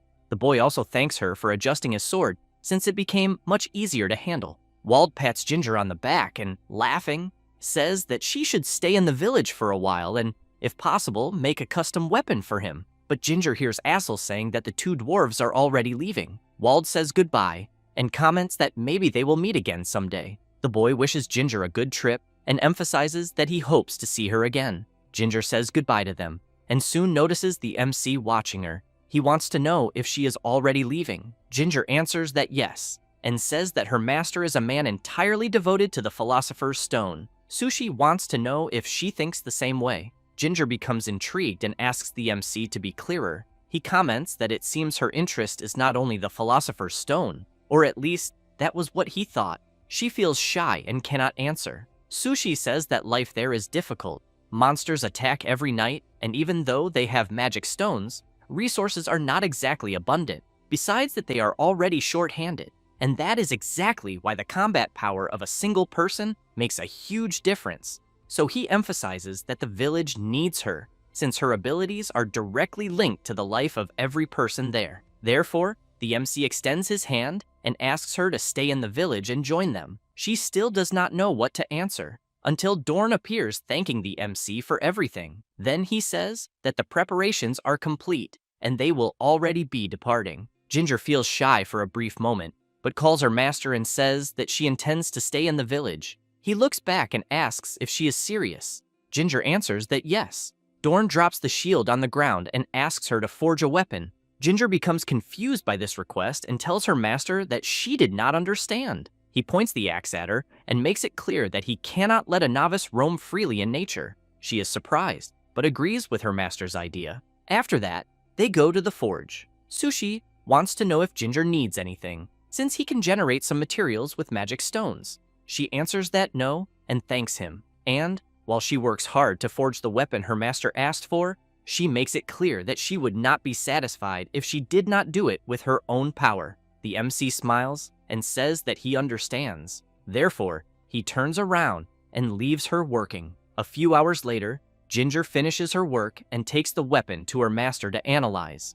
Dorn takes the sword from her hand and keeps observing it, but soon returns the weapon and emphasizes that this is not the way he aims for. Then he explains that second-class blacksmiths work looking at the goal and that first-class blacksmiths work looking at the person. Having said that, he looks at Sushi and emphasizes that if that is the case, this should show where her gaze is fixed. Then he points out that he has his fire and she has hers, and that is why she must remember well not to let her flame go out and to follow her own inner flame within her. Ginger is impressed by her master's words, but the MC asks Dorn if that means she passed. He simply turns around and leaves, asking Sushi to just take care of Ginger. She keeps looking at the sword she forged and thinking about her master's words. Sushi feels happy to know that he gained another new ally and, on top of that, a dwarf artisan. Meanwhile, the old man continues on his path in search of the Philosopher's Stone. Ginger makes a gesture of gratitude to her master, and Sushi comments that, now that they secured an artisan as an ally, they need to strengthen the production base. Leafy gets excited and emphasizes that they will greatly increase the base's level now. 9 days later, the residents are very impressed, as they are seeing the base evolve several levels. At that moment, the village is at level 8. Ginger calls the MC and asks if this is the power of the magic stone, since it is the first time she has seen it. Sushi answers that yes, and comments that, this time, the outer walls and the workshop were renovated, and as soon as they enter the workshop, the place is completely refurbished and spotless. While Ginger is amazed, the MC says that it is the place reserved for her, and that she should use it however she wants. The artisan goes from one side to the other, observing and testing the place, and thanks the MC very much, saying that there are so many things she wants to try immediately. Sushi is happy to see that she is excited, and as he steps outside the workshop, he hears Leafy calling him. The MC comments that having Ginger on his side was a great victory, and that, considering the battles he has already witnessed, the equipment they had there was a bit unreliable. Then he explains that the amount of resources the magic stone can store also increased thanks to the base leveling up, but that he would like to stockpile mana in the next battles. Having said that, he emphasizes that now that the base's level has risen, as soon as the mana reaches a specific amount, a certain person will appear. The little fairy is surprised to learn that the MC is already thinking about yet another new ally. Meanwhile, he reflects that after making Ginger his ally, they constantly overcame the subsequent attacks, and that the quality of their weapons and armor improved considerably, and the burden on the members who went into battle decreased, since they have Ginger acting as support during combat. Because in the world of Last, where death is the end, securing supplies is crucial. However, he keeps in mind that there are less than 3 days left until the second monster stampede, and therefore, he knows he needs to hurry and reinforce the defenses. A few days later, the residents are gathered in the center of the base. Wald wants to know what the hell that pile of dirt he is seeing is. Ginger says it is a golem, and explains that it is a humanoid moved by magic that moves on its own. Sushi reflects that golems are support items that can participate in battle alongside NPCs, and that they can perform the same role as the character defined as their master. So, if the master is a swordsman, the golem can use a sword. If the master is an archer, it can use a bow, since their attributes are a degraded version of the master's. But even so, they are useful to complete the number of units. Then Ginger laughs and explains that she can only move the golems because they are at the source of the magic stone, and besides that, she always wanted to try making one. Anamona becomes intrigued as she watches the golem using a sword and shield, and immediately wants to know if that thing can really fight. Ginger answers that yes, and explains that if the hunter defines a master, the golem can fight in the same style as its master, although its attributes are lower. A resident, noticing a golem wearing an apron and holding a broom, wants to know if those things can help with household chores. The artisan makes it clear that she can assign tasks such as cleaning or laundry to the golems, and anything that involves physical movement. The residents are impressed by this creation and begin to speculate around it. Then one of the golems moves, and Ginger becomes intrigued since she knows that for the golems to react the way they are, there must be another mother source nearby, until someone shouts warning that someone is approaching the base. Everyone quickly goes to the entrance of the base and watches the person walking out of the middle of the forest, and it does not take long for that person to reach the entrance. The blonde arrives confidently and shouts that she challenges the leader of the village to a duel. She is the daughter of the Queen of the White Forest, Ulyssia Weiswald. Everyone at the base cannot believe the girl's audacity. Then the MC comments to Leafy that, apparently, the conditions for the spawn have been met.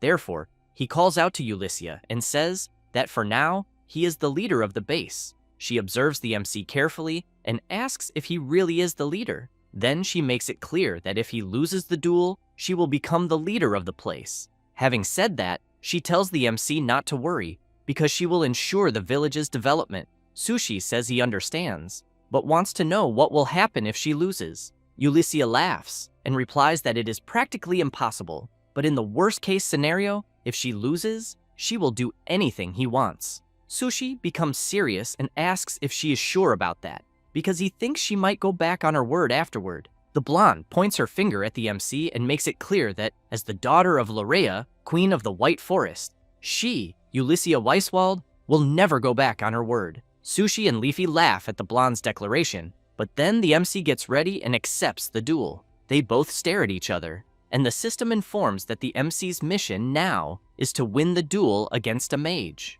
Some people from the village go to the watchtower to watch from a good spot, and others stay at a distance so they are not caught in the crossfire. Sylvan wants to know who the person who just arrived is. Ginger says that Ulysses is from the Ida tribe of the White Forest, an isolated place like an elven territory, and that the elves from there rarely leave. Wald laughs and says that the elf mentions something about becoming the village chief, but wants to know if it is not easier to make the strongest the leader. Then, while some residents distribute food to the people, Ulysses draws her magic wand and makes it clear to the MC that whenever he wants to start the duel, he can begin. Sushi takes a coin and says they will start the moment the coin hits the ground. Having said that, he throws the coin into the air, and as soon as it falls to the ground, the blonde prepares to make her first move and activates her Wind Slash ability. Sushi dodges the attack at the last instant. Wald is impressed and immediately wants to know what the blonde used.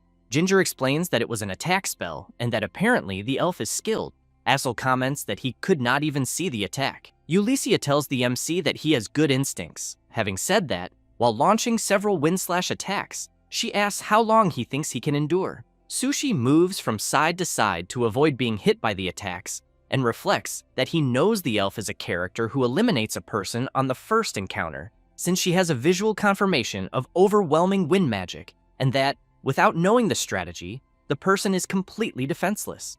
Besides that she appears early, and most beginners lose to her and cannot recruit her. However, he knows that this time he is her opponent, so he charges forward. Ulysses is surprised to see that he is advancing instead of retreating and tries to hit him. Sushi blocks and reflects that beginner wind magic has predictable trajectories based on the movement of the wand. She is quite surprised to see that he managed to block her attack easily. As he advances once more, Sushi keeps in mind that her power has clear limits, and that it may even work on monsters without armor. But the iron shield forged by Ginger will not be cut. Ulysses activates her power once again and jumps into the air. In this way, she manages to dodge the MC's sword slash. She keeps dodging the attacks while flying. The village residents are surprised to see that she can fly and immediately comment that they also wanted to fly. The blonde prepares her wind dance ability, which begins to take the shape of a whirlwind. Sushi thinks that this is a higher level wind spell, and that if a test character is hit by it, it will be fatal. Ulysses comments that if the MC continues advancing head-on, he will become an easy target, but he activates an item beforehand. The blonde does not care and shouts for him to know his place. Having said that, she unleashes her overwhelming ability. However, nothing happens, and she ends up quite astonished at what she is seeing, since the MC is spinning something in his hand. She tries to do something before he does anything, but it is too late. Sushi throws what he was spinning in her direction. Ulysses is caught by the foot by a weighted rope and is immediately pulled hard to the ground. She becomes confused about what just happened and looks directly at her feet, realizing that she is tied to some weights. Sushi takes advantage of the opportunity, goes up to her and points his sword. Then he apologizes and comments that the level of the magic stone is still very low, since there was not enough mana there for her to release higher level spells. Therefore, he emphasizes that, apparently, it seems he won the duel. She becomes nervous and says that she ended up losing to someone who does not even use magic. But when she sees the MC's expression indicating that now she will do everything he orders, Ulysses is completely in shock. Later, she is helping to gather the debris that broke during the battle and saying that she had said she would accompany him, but wants to know why she has to help clean up the place. Sushi makes it clear that she was the one who broke things, and that, therefore, she is the one who must clean. And while she keeps stacking things with her wand, Sushi watches the people working hard together with the golems. Leafy comments to her creator that it is good that the mage has also joined them. He watches the elf grumbling and replies that yes, but they will test the new tactics that night during the battle. After that, the MC goes to the middle of the forest together with Ulyssia, Ginger, and the golems. He is always attentive to the blonde's movements, until he calls the little fairy and asks if she can somehow find out what is happening in the real world.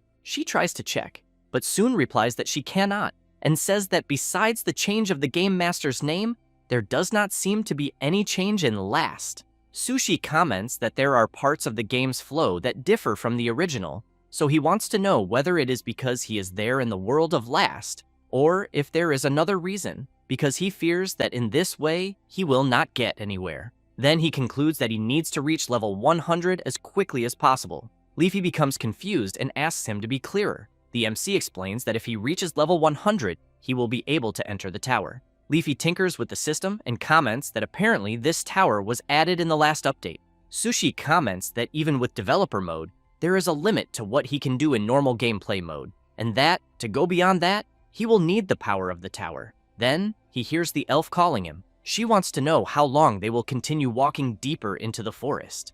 The MC replies that until the monsters appear. Then he thinks that he wants to test magic and the golems before that night's battle, which is precisely why they went to the forest. However, he decides to ask how good Ulyssia is with magic. The blonde starts bragging, saying that if it is wind magic, she can use anything, as well as other types too. But she soon changes her expression when she hears the MC wanting to know how much she can use where they are. Ulyssia becomes embarrassed and says that she thinks she can use some offensive wind spells and some movement support magic, but starts shouting that it is not her fault, since the magic stones there are bad and the terrain has little mana, and that if those were real conditions, she could certainly do more. The MC points out that he is not blaming her and explains that she still needs to know exactly what she can use at the moment. Having said that, he emphasizes that if the maneuver she used earlier had been in a real fight, she could have been eliminated. The elf does not like hearing that very much, and sulking, comments that she knows that very well. Then Ginger wants to know if the MC intends to use the golems with the elf. He answers that yes, but emphasizes that at the moment there is no one else who can use magic, and that if they increase magical power with the golems, they will have more tactical options. Therefore, he says that if he defines Ulyssia as the master of the golems, they will act as her subordinates, and even if the golems are not as strong as she is, they will still be able to use magic. Having said that, he points to the golems and asks the blonde to pour her magical power into the creatures and make sure they recognize her as their master. Ulyssia channels some of her power into one of the golems, and a strong glow occurs. Ginger is impressed by what she is seeing and comments that the blonde can now send commands to the golems just by imagining them. Ulyssia grabs her wand, concentrates, activates her levitation power, and then the golems begin to levitate as well, just like their master is doing. Sushi asks the elf to make the golems attack the guys ahead, but tells her to pay attention. Ulyssia turns to see which guys the MC is talking about, and ends up seeing several hunter rabbits who at the moment all look super cute. She laughs and says that is fine, since the creatures ahead do not belong to her beloved forest. The hunter rabbits, as soon as they notice the blonde's hostility, immediately transform and charge forward. Ulyssia activates her wind slash magic, and as soon as she casts it on the creatures, the golems replicate the same movement. The hunter rabbits are hit by several attacks.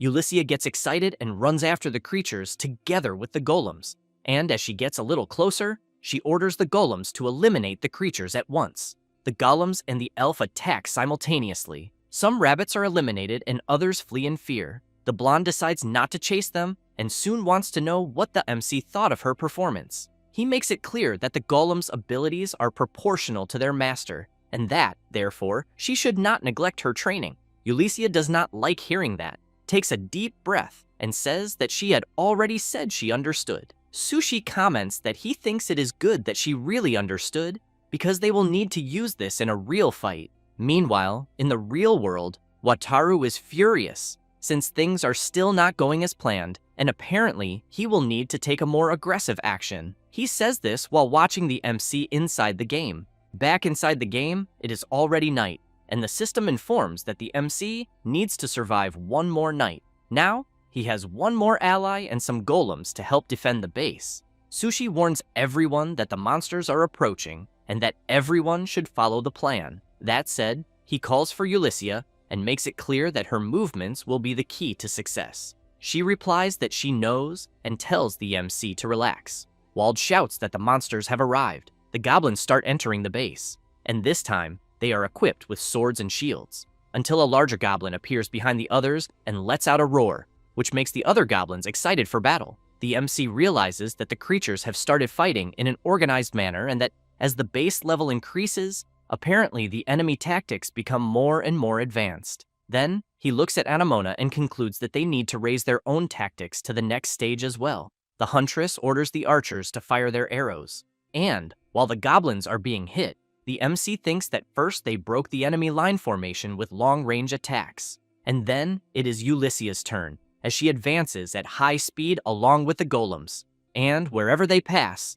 the goblins are struck without knowing what hit them. Sushi knows that with her high attack power and fast movement, Ulyssia's magic unit functions like cavalry and can also cut through and split enemy groups. Next, the MC's group advances to the front of the battle. Ulyssia heads to the left, and Wald and the others go to the right. The MC soon enters the battle and thinks that they will delay a group of goblins with arrows to immobilize them. And, meanwhile, Ulyssia and the golems cause chaos in another part of the battlefield. Sushi keeps in mind that while the ground squad wears down the other group, Ulyssia, who is the key piece this time, has her fun, while the goblins are worried about the ground troops. Sushi, realizing that the plan is going as intended, reflects that in this way they can locally cancel out the creature's numerical advantage. The blonde continues taking down several goblins at once, until the MC shouts, telling Wald to finish things there quickly and go after the goblin that seems to be the leader of the creatures. He defeats the weak goblin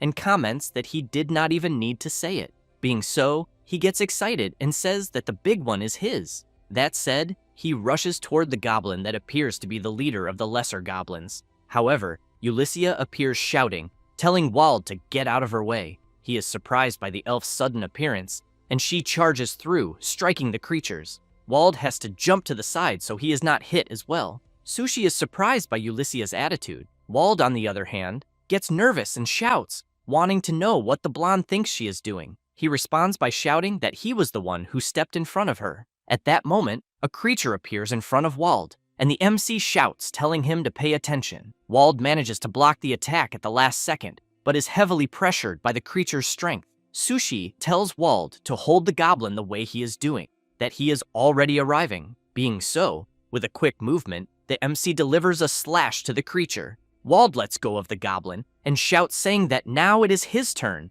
Then he drives his sword into the goblin, who barely has time to defend himself and soon falls hard to the ground. The goblins realize that their leader has just been eliminated. Sushi comments that this is great and orders everyone to finish this once and for all, and they all move together to end the battle. A few hours later, the villagers manage to defeat all the creatures, and the system announces that the mission to survive one more night has been completed. Wald wastes no time and immediately goes to Ulyssia and shouts, wanting to know what she has in her head. Leafy appears and says that apparently there are still things to improve in the group's coordination. Sushi agrees and comments that he knows that, in fact, Ulyssia is a great asset in battle, but seeing Wald and her arguing, he emphasizes that they need to further refine their group tactics for the second wave and strengthen the base as well. The next day, the base is once again being upgraded, and as soon as it is ready, the base reaches level 10.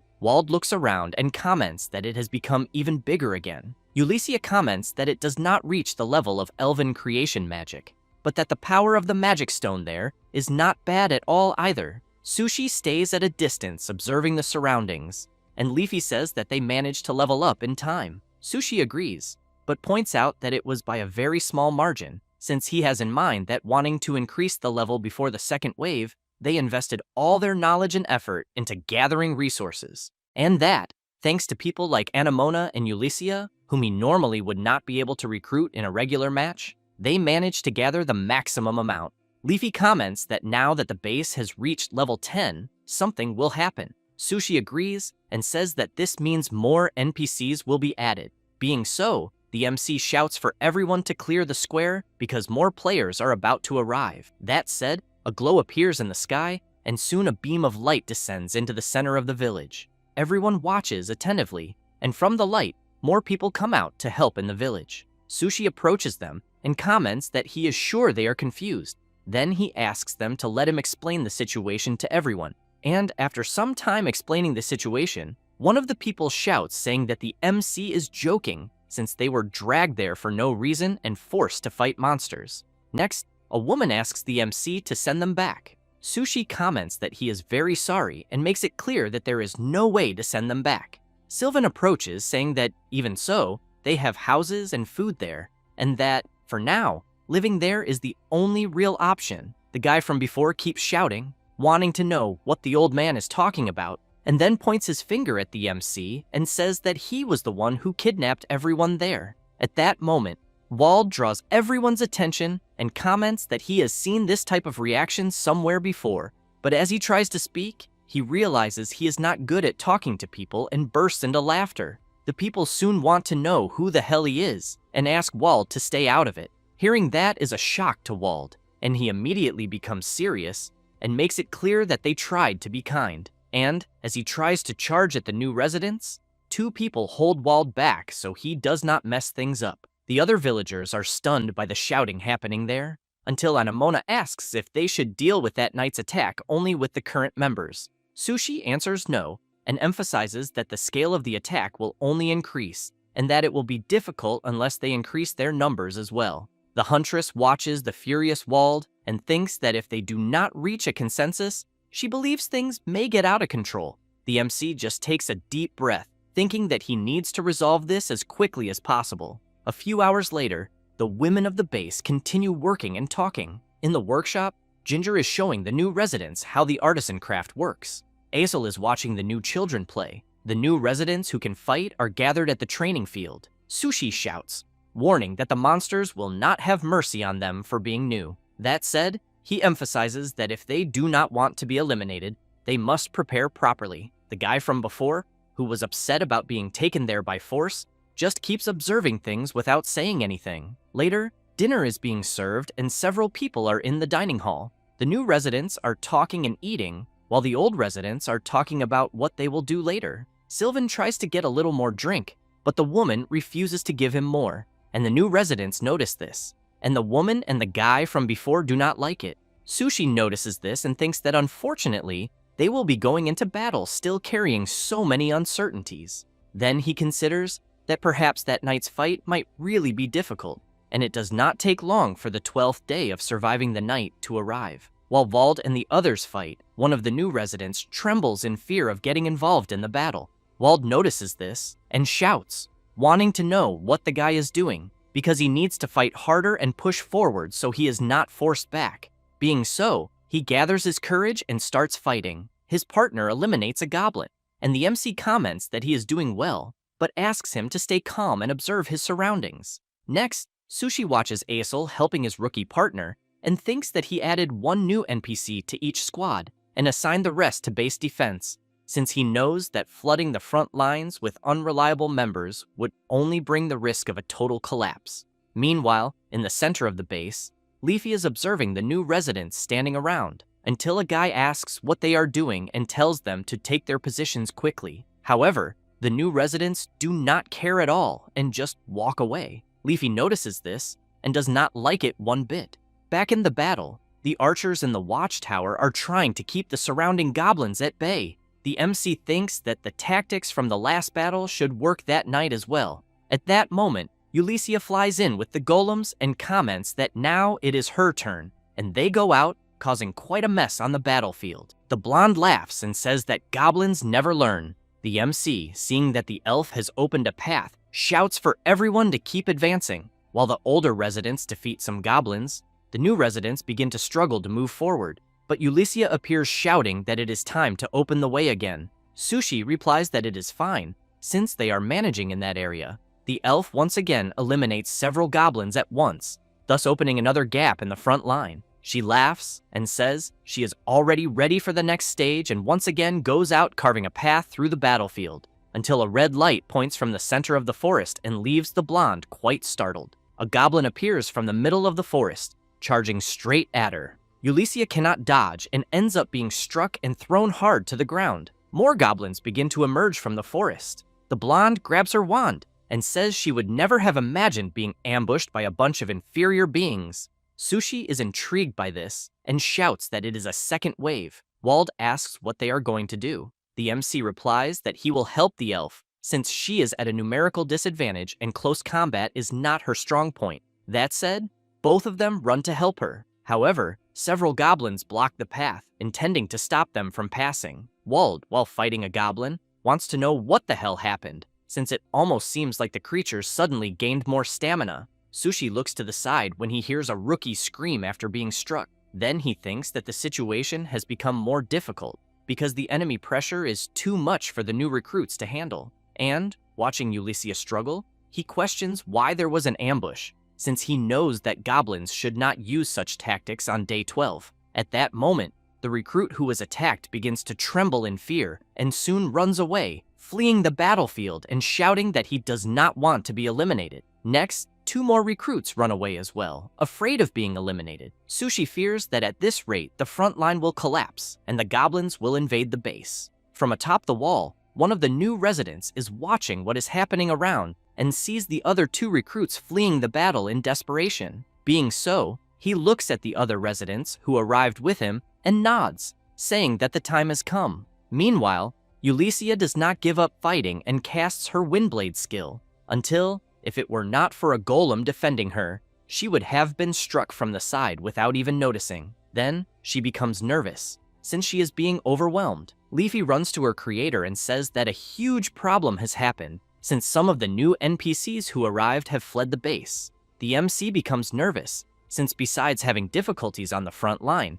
now this new problem has arisen. And seeing the others struggling and visibly tired, Sushi tells Leafy to initiate the combat AI switch, which leaves her quite surprised and wanting to know if her creator is sure. He replies that he knows it is a huge risk, but emphasizes that as things are getting complicated, he needs to end this quickly. Being so, the MC shouts for Wald and Azel to gather everyone around him. Wald asks if it is really necessary, but Azel calls him and says they need to do it quickly. Being so, after calling the others, they run to join the MC. Sushi and his partner are fighting, and after eliminating the goblins there, the MC looks to the side and says that at the current pace he thinks the battle line will collapse. That said, he says he will strengthen all of them with the power of the magic stone. Azel is surprised and asks if the MC can really do that, and Wald shouts that if he could do that, he should have done it from the beginning. Sushi says there is a price, since it places a heavy burden on the body,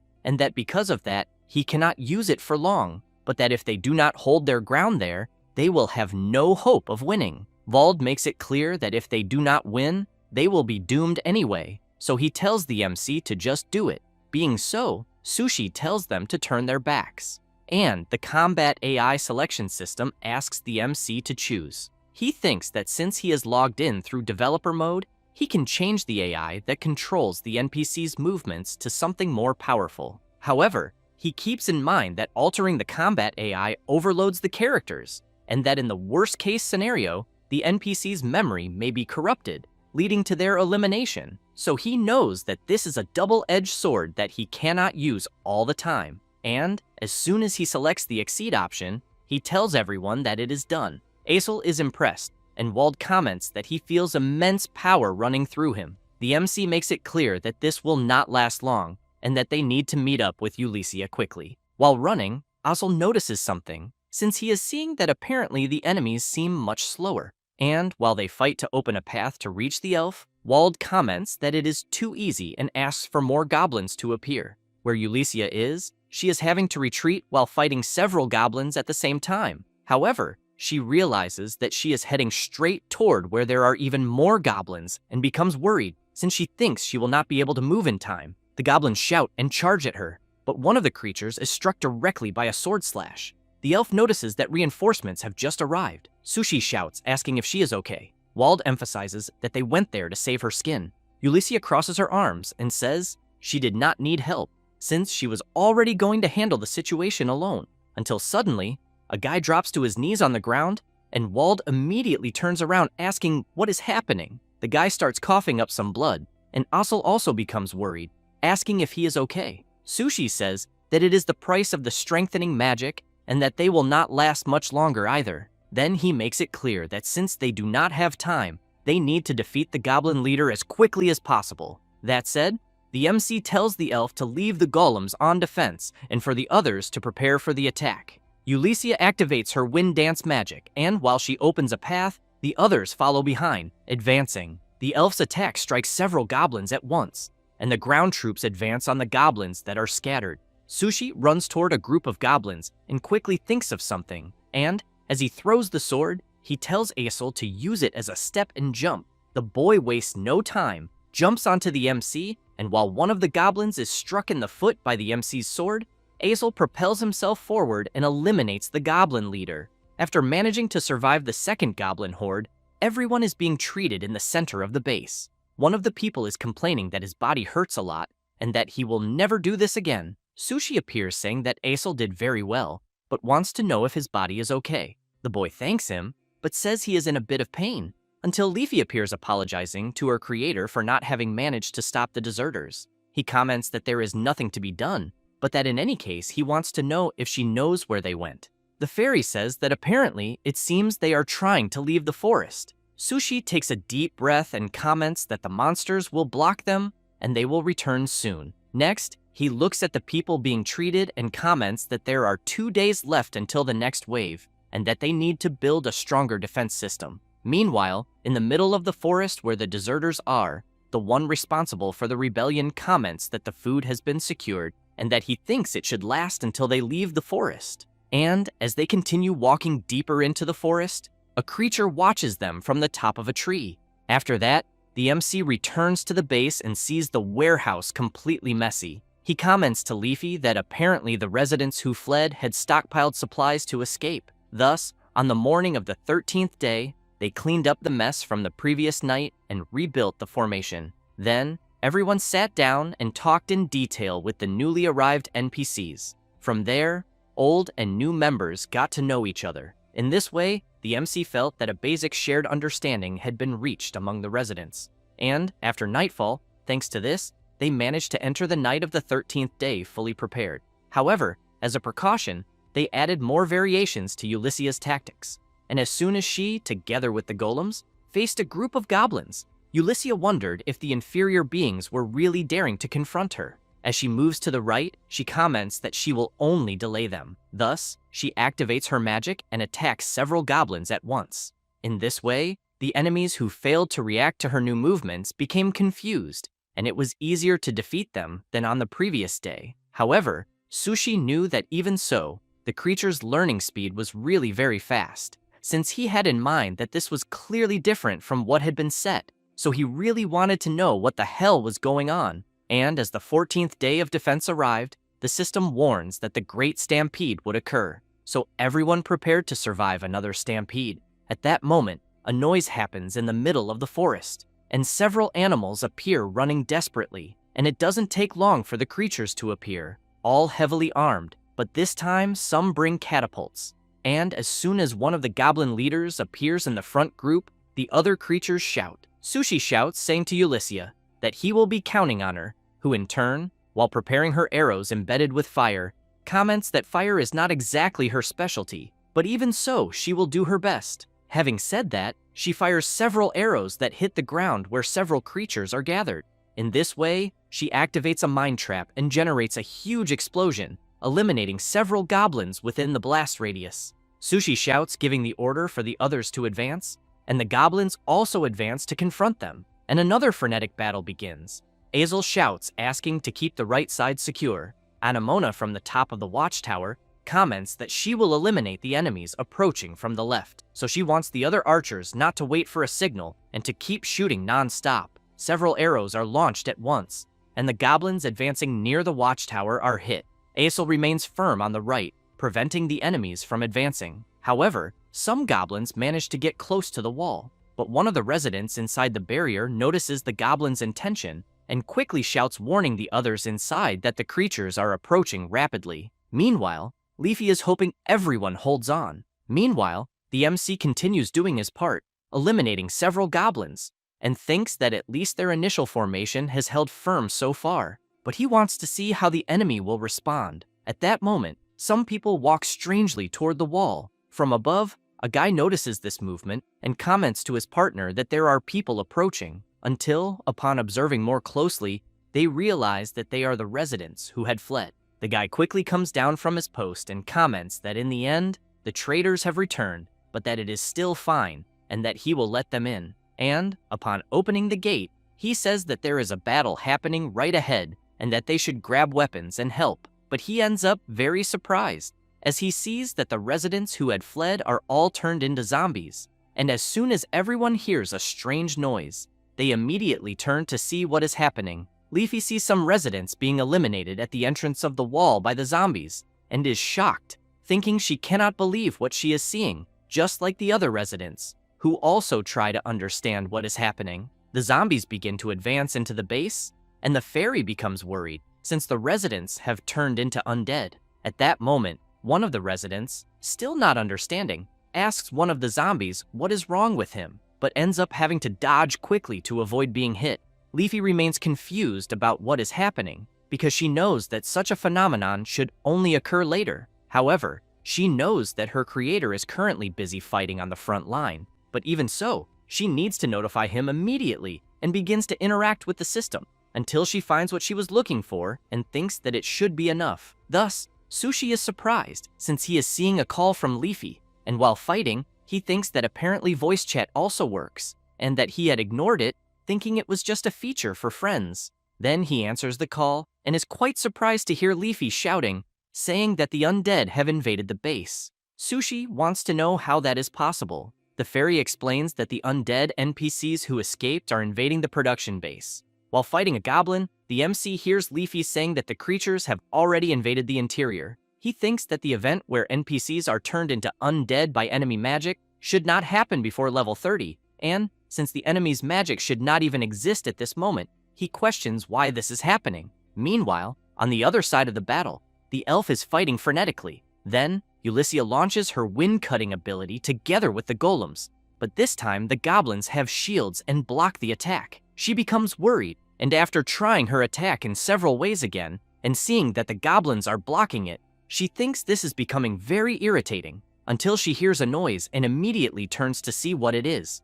At that moment, some goblins begin bringing a contraption to help them climb the wall. Anamona notices this and becomes alarmed, thinking they are in trouble. Thus, she jumps down, telling the other archers that she will leave the post under their command, and upon reaching the wall, she sees some residents being attacked by others, and immediately wants to know what the hell is happening. She prepares her bow and fires, hitting one of the zombies, which falls to its knees, but soon stands up again as if nothing had happened. The huntress becomes intrigued, wondering why her arrows are not having any effect, and at that same moment, the goblins continue pushing the contraption toward the wall. Ulyssia notices the approach, but is quickly surrounded by a group of armed goblins. She prepares her magic and shouts, saying they are in her way. However, it is too late, and the contraption brought by the goblins begins to damage the wall. Anamona runs to try to stop it, and the MC, while continuing to fight, becomes worried and thinks that the enemies are even using siege weapons, since he knows that this completely surpasses the scope of the second stampede.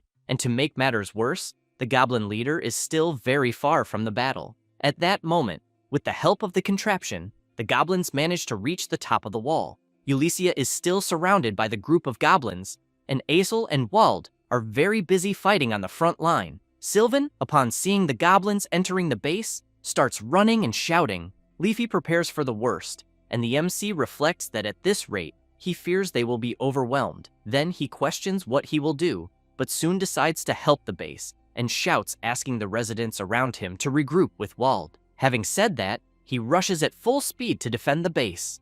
The elf continues trying to use her wind ability, but the goblins defend with shields, until she shouts asking for the MC's help. And he appears running, shouting that he will break the enemy's formation and that she should calculate the right moment to attack. Thus, Sushi takes 3 throwing bombs from his inventory and throws them to break the goblin's tight formation. A huge explosion occurs, and the other goblins around the blast area become disoriented due to the strong impact. Ulyssia realizes that the creature's formation has been successfully broken. She then quickly prepares herself and launches her attack together with the golems, and this time, they are hit directly. Sushi takes advantage of the opening and advances, and while fighting a goblin that has just appeared, he looks ahead and comments that they need to destroy the siege weapons. However, he ends up surprised, as another group of goblins has just appeared. Sushi becomes worried, thinking that the enemies do not stop appearing. Then he shouts, calling for Anamona, and asks her to use fire arrows, but to aim at the base and not at the goblins. She is surprised by the request, but even so,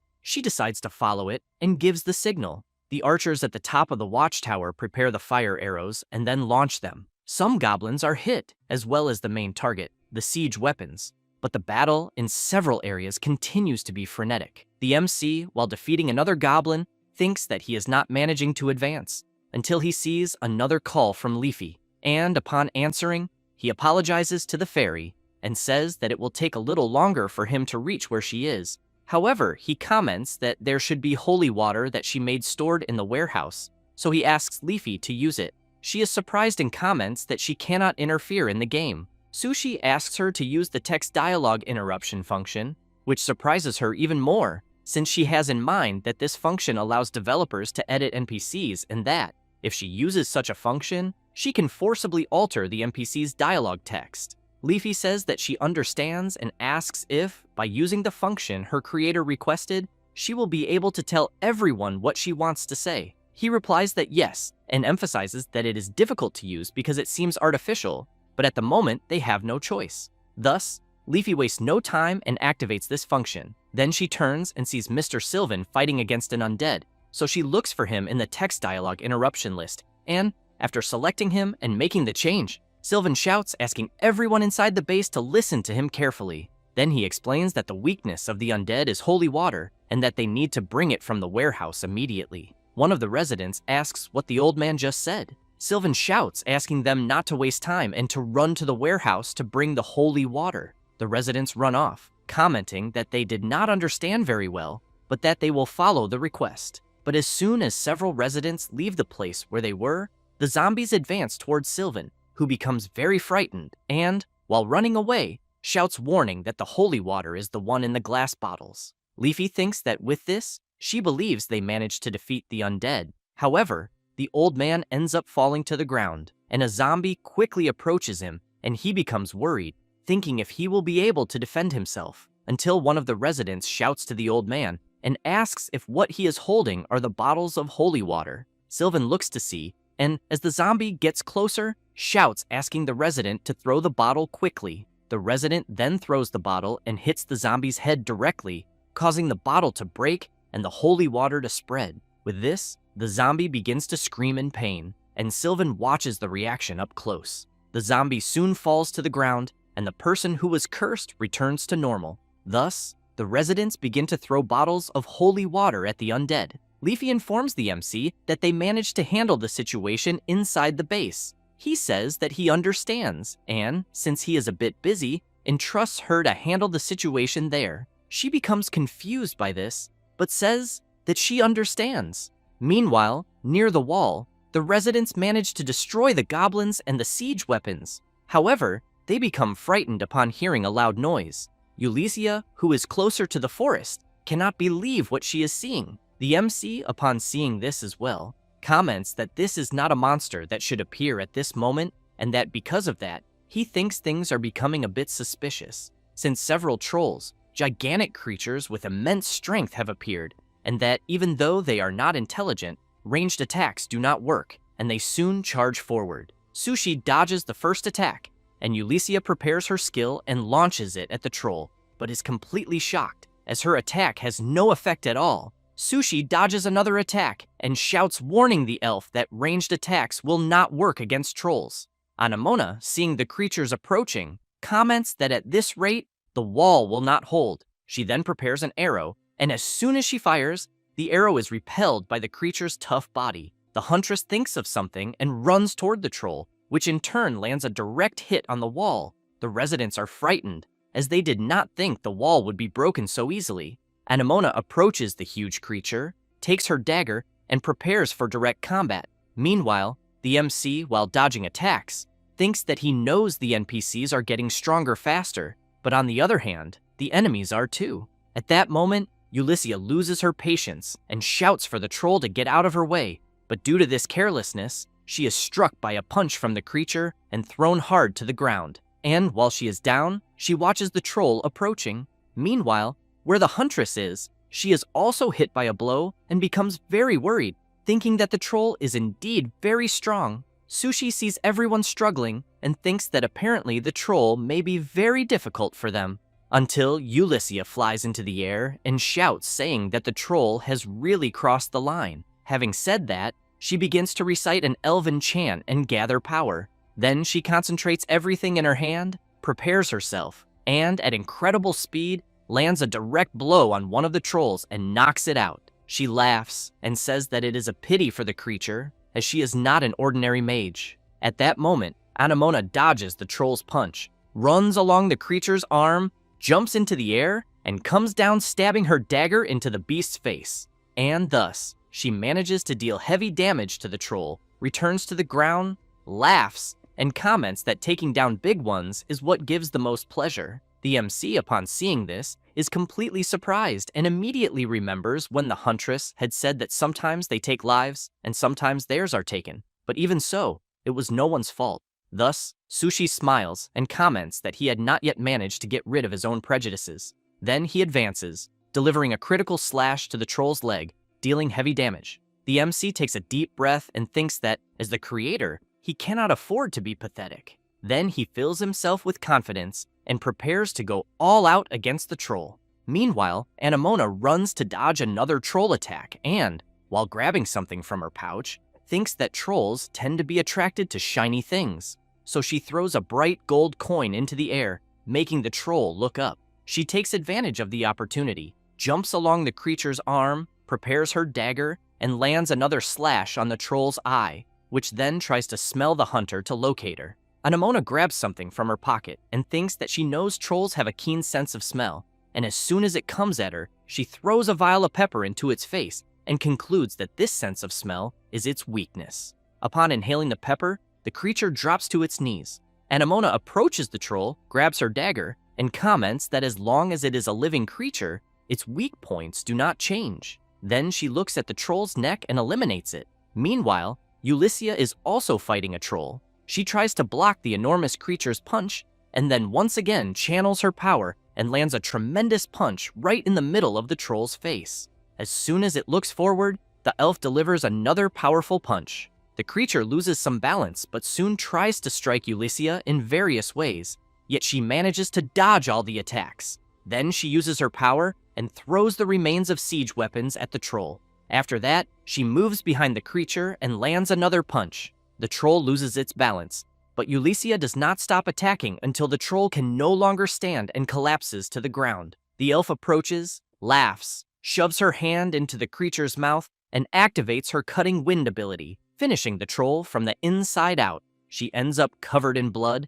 and comments that she urgently needs a bath. Meanwhile, the MC continues his battle with the troll. He blocks a punch with his shield, then with his sword, and once again with the shield. The troll gets angry and charges at the MC, who places his hand on the creature's body and jumps upward. The troll immediately turns and unleashes several attacks on the MC, but he manages to defend with his sword, until Sushi trips over one of the fallen goblins on the ground, and the troll takes the opportunity to throw a punch. But the MC counters with a punch as well, and both fists collide with great force. Then Sushi uses the troll's fist to jump backward, and grabbing his sword, comments that by his calculations, he defended exactly 15 attacks. He then activates his ability and starts counterattacking the creature in various ways, continuing non-stop until he firmly grips his sword and delivers multiple consecutive slashes at once.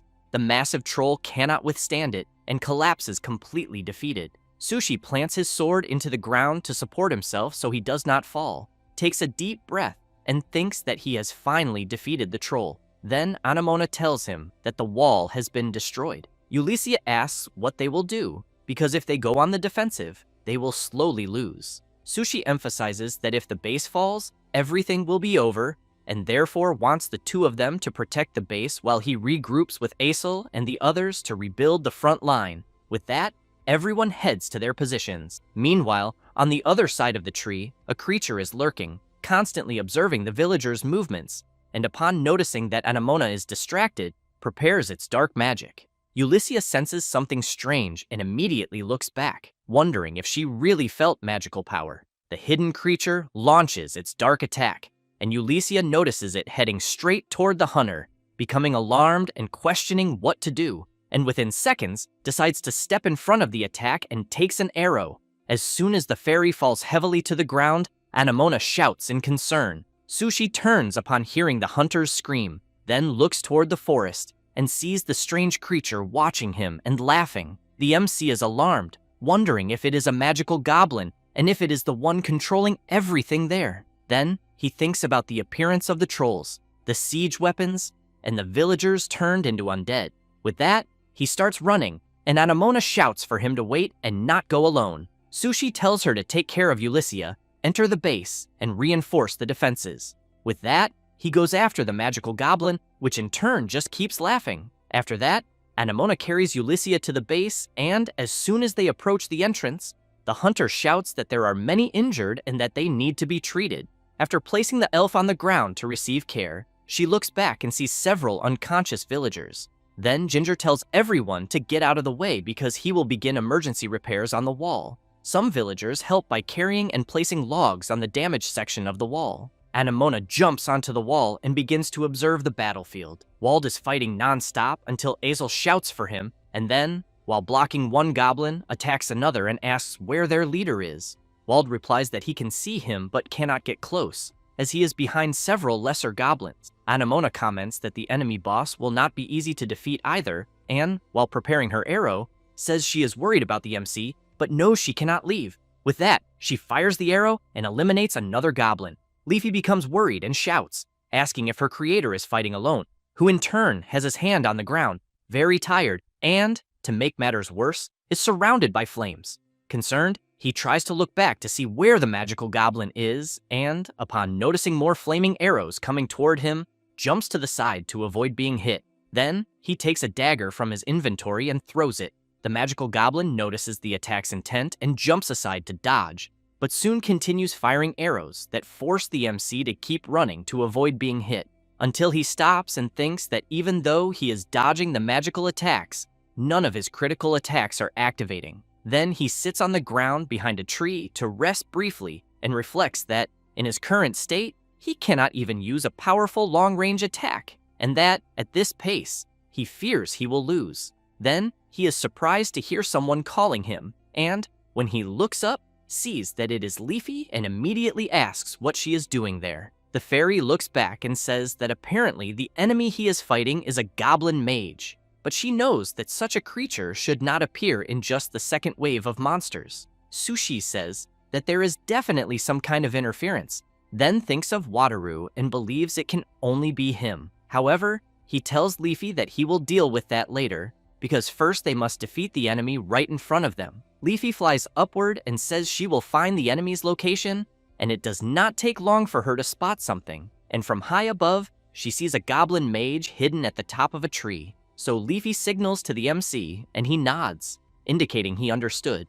Then he starts running and jumps from one tree to another until, when stepping on a branch, a noise is made, and this noise is heard by the goblin mage, who turns to see what it is. Sushi appears ready to strike, but the goblin mage quickly prepares his staff. However, the MC is faster and grabs the creature's arm, and with the other hand, Sushi tries to attack his enemy, but ends up having to close his eyes due to a strong flash caused by the goblin, which takes advantage of the MC's distraction and moves behind him. Leafy shouts for her creator to be careful, but the goblin mage hears her, turns to attack her, and hits her directly with his dark magic, pinning her to the tree ahead. Sushi cannot believe it, because not only did the goblin mage manage to see Leafy, but he also managed to hit her, and as he sees the creature channeling a flame power into his staff, he wonders if the person he has in mind is applying system-level modifications to the game, because he knows that should theoretically be impossible. Then he looks at his sword and also questions how effective his attacks will be against this enemy, and concludes that he will have no choice but to do what he has in mind, but is soon forced to defend against the creature's attack. And both stand face to face, staring at each other as they clash their weapons. Sushi applies more force and tries to strike the goblin mage, but the creature retreats and dodges. The MC moves his sword quickly and once again tries to hit his opponent, but the goblin mage jumps back again, avoiding the blow. Then the creature jumps down from the tree. Sushi jumps as well and tries at all costs to land a cut on the goblin mage, who in turn raises his staff and counterattacks. Then he plants the staff into the ground and, while reciting an ancient chant, conjures flames through it. At that moment, the MC notices roots with flames emerging from the ground and becomes concerned, thinking that it is usually an unavoidable attack. But he activates his ability and manages to visualize all the possible directions of the incoming attacks. In this way, while dodging the flame attacks, he advances toward the goblin mage and, while doing so, thinks that by touching the enemy's body, he activated the visualization of attack trajectories and hitboxes. Therefore, he knows that, at the moment, it is useless against enemies that focus on physical attacks, but very effective against long-range attacks. And, while the goblin mage conjures his fire-imbued arrows, the MC reflects that if he creates distance from his enemy, he will be at a disadvantage, and so he will resolve the fight in close combat. Then he starts dodging the arrows by moving sideways, and then jumps straight at the creature, but ends up being surprised by a strong kick from the goblin mage, who wastes no time and moves behind the MC and tries to strike him with several blows. But Sushi manages to dodge all the attempts, until he equips his shield to block a powerful fire magic attack. Sushi steps back, as does the goblin mage, but upon noticing that his opponent is fleeing, he equips a dagger and throws it. However, the goblin mage dodges and then escapes at high speed, jumping from one tree to another. The MC does not like this at all, because now the creature had created distance. Then, he has to run to the side to avoid being hit by arrows, until he stops, because his escape route has been blocked by several burning trees on the ground. Sushi tries to calm himself and looks in the direction of his opponent, and, with his visualization ability active, sees all the trajectories of the arrows launched by the goblin mage, who in turn is laughing a lot. At that moment, Leafy shouts in concern for her creator. He stays quiet, then smiles, and, while unequipping his set, comments that normally the situation he is in would be a crisis, but for the creator, it is an opportunity. Leafy shouts, asking why he removed the initial equipment. Sushi throws his sword and shield into the air, and the goblin mage looks up confused. At that moment, the MC's system informs that physical collision detection has been turned off. Sushi starts running, analyzing the possible trajectories of all his opponent's attacks, and thinks that by disabling physical collision detection, he can ignore enemies and obstacles to pass through them. But he knows he can only disable collision for himself and his standard equipment, and that if his timing is wrong, he will suffer massive damage. And as he approaches from behind his opponent and prepares to attack him, he concludes that if it works, he will be able to overcome the distance barrier. Thus, he lands a direct hit with his dagger into the creature's body, then laughs and comments that he knows it is a difficult resource to use, but in the end, it was useful. The goblin mage starts moving his arm to try to grab the staff, but the MC acts quickly and lands another strike with his dagger. The creature stops moving, and Sushi stands up, but ends up quite surprised when he hears someone asking him to look to the side, and as he disappears, the goblin mage says that he will be waiting for the MC in the tower. Sushi does not understand anything, just like Leafy after being freed. Then the lesser goblins near the base hear a noise which catches Asel's attention as he sees the creatures retreating. Anamona asks if they have won. Leafy goes to her creator and calls him. He comments that he is waiting, then becomes serious and tells Leafy that the goblin mage said that he would be waiting for him in the tower. She is surprised to hear this. And while the goblins leave, the system congratulates the MC for having survived another wave of monsters.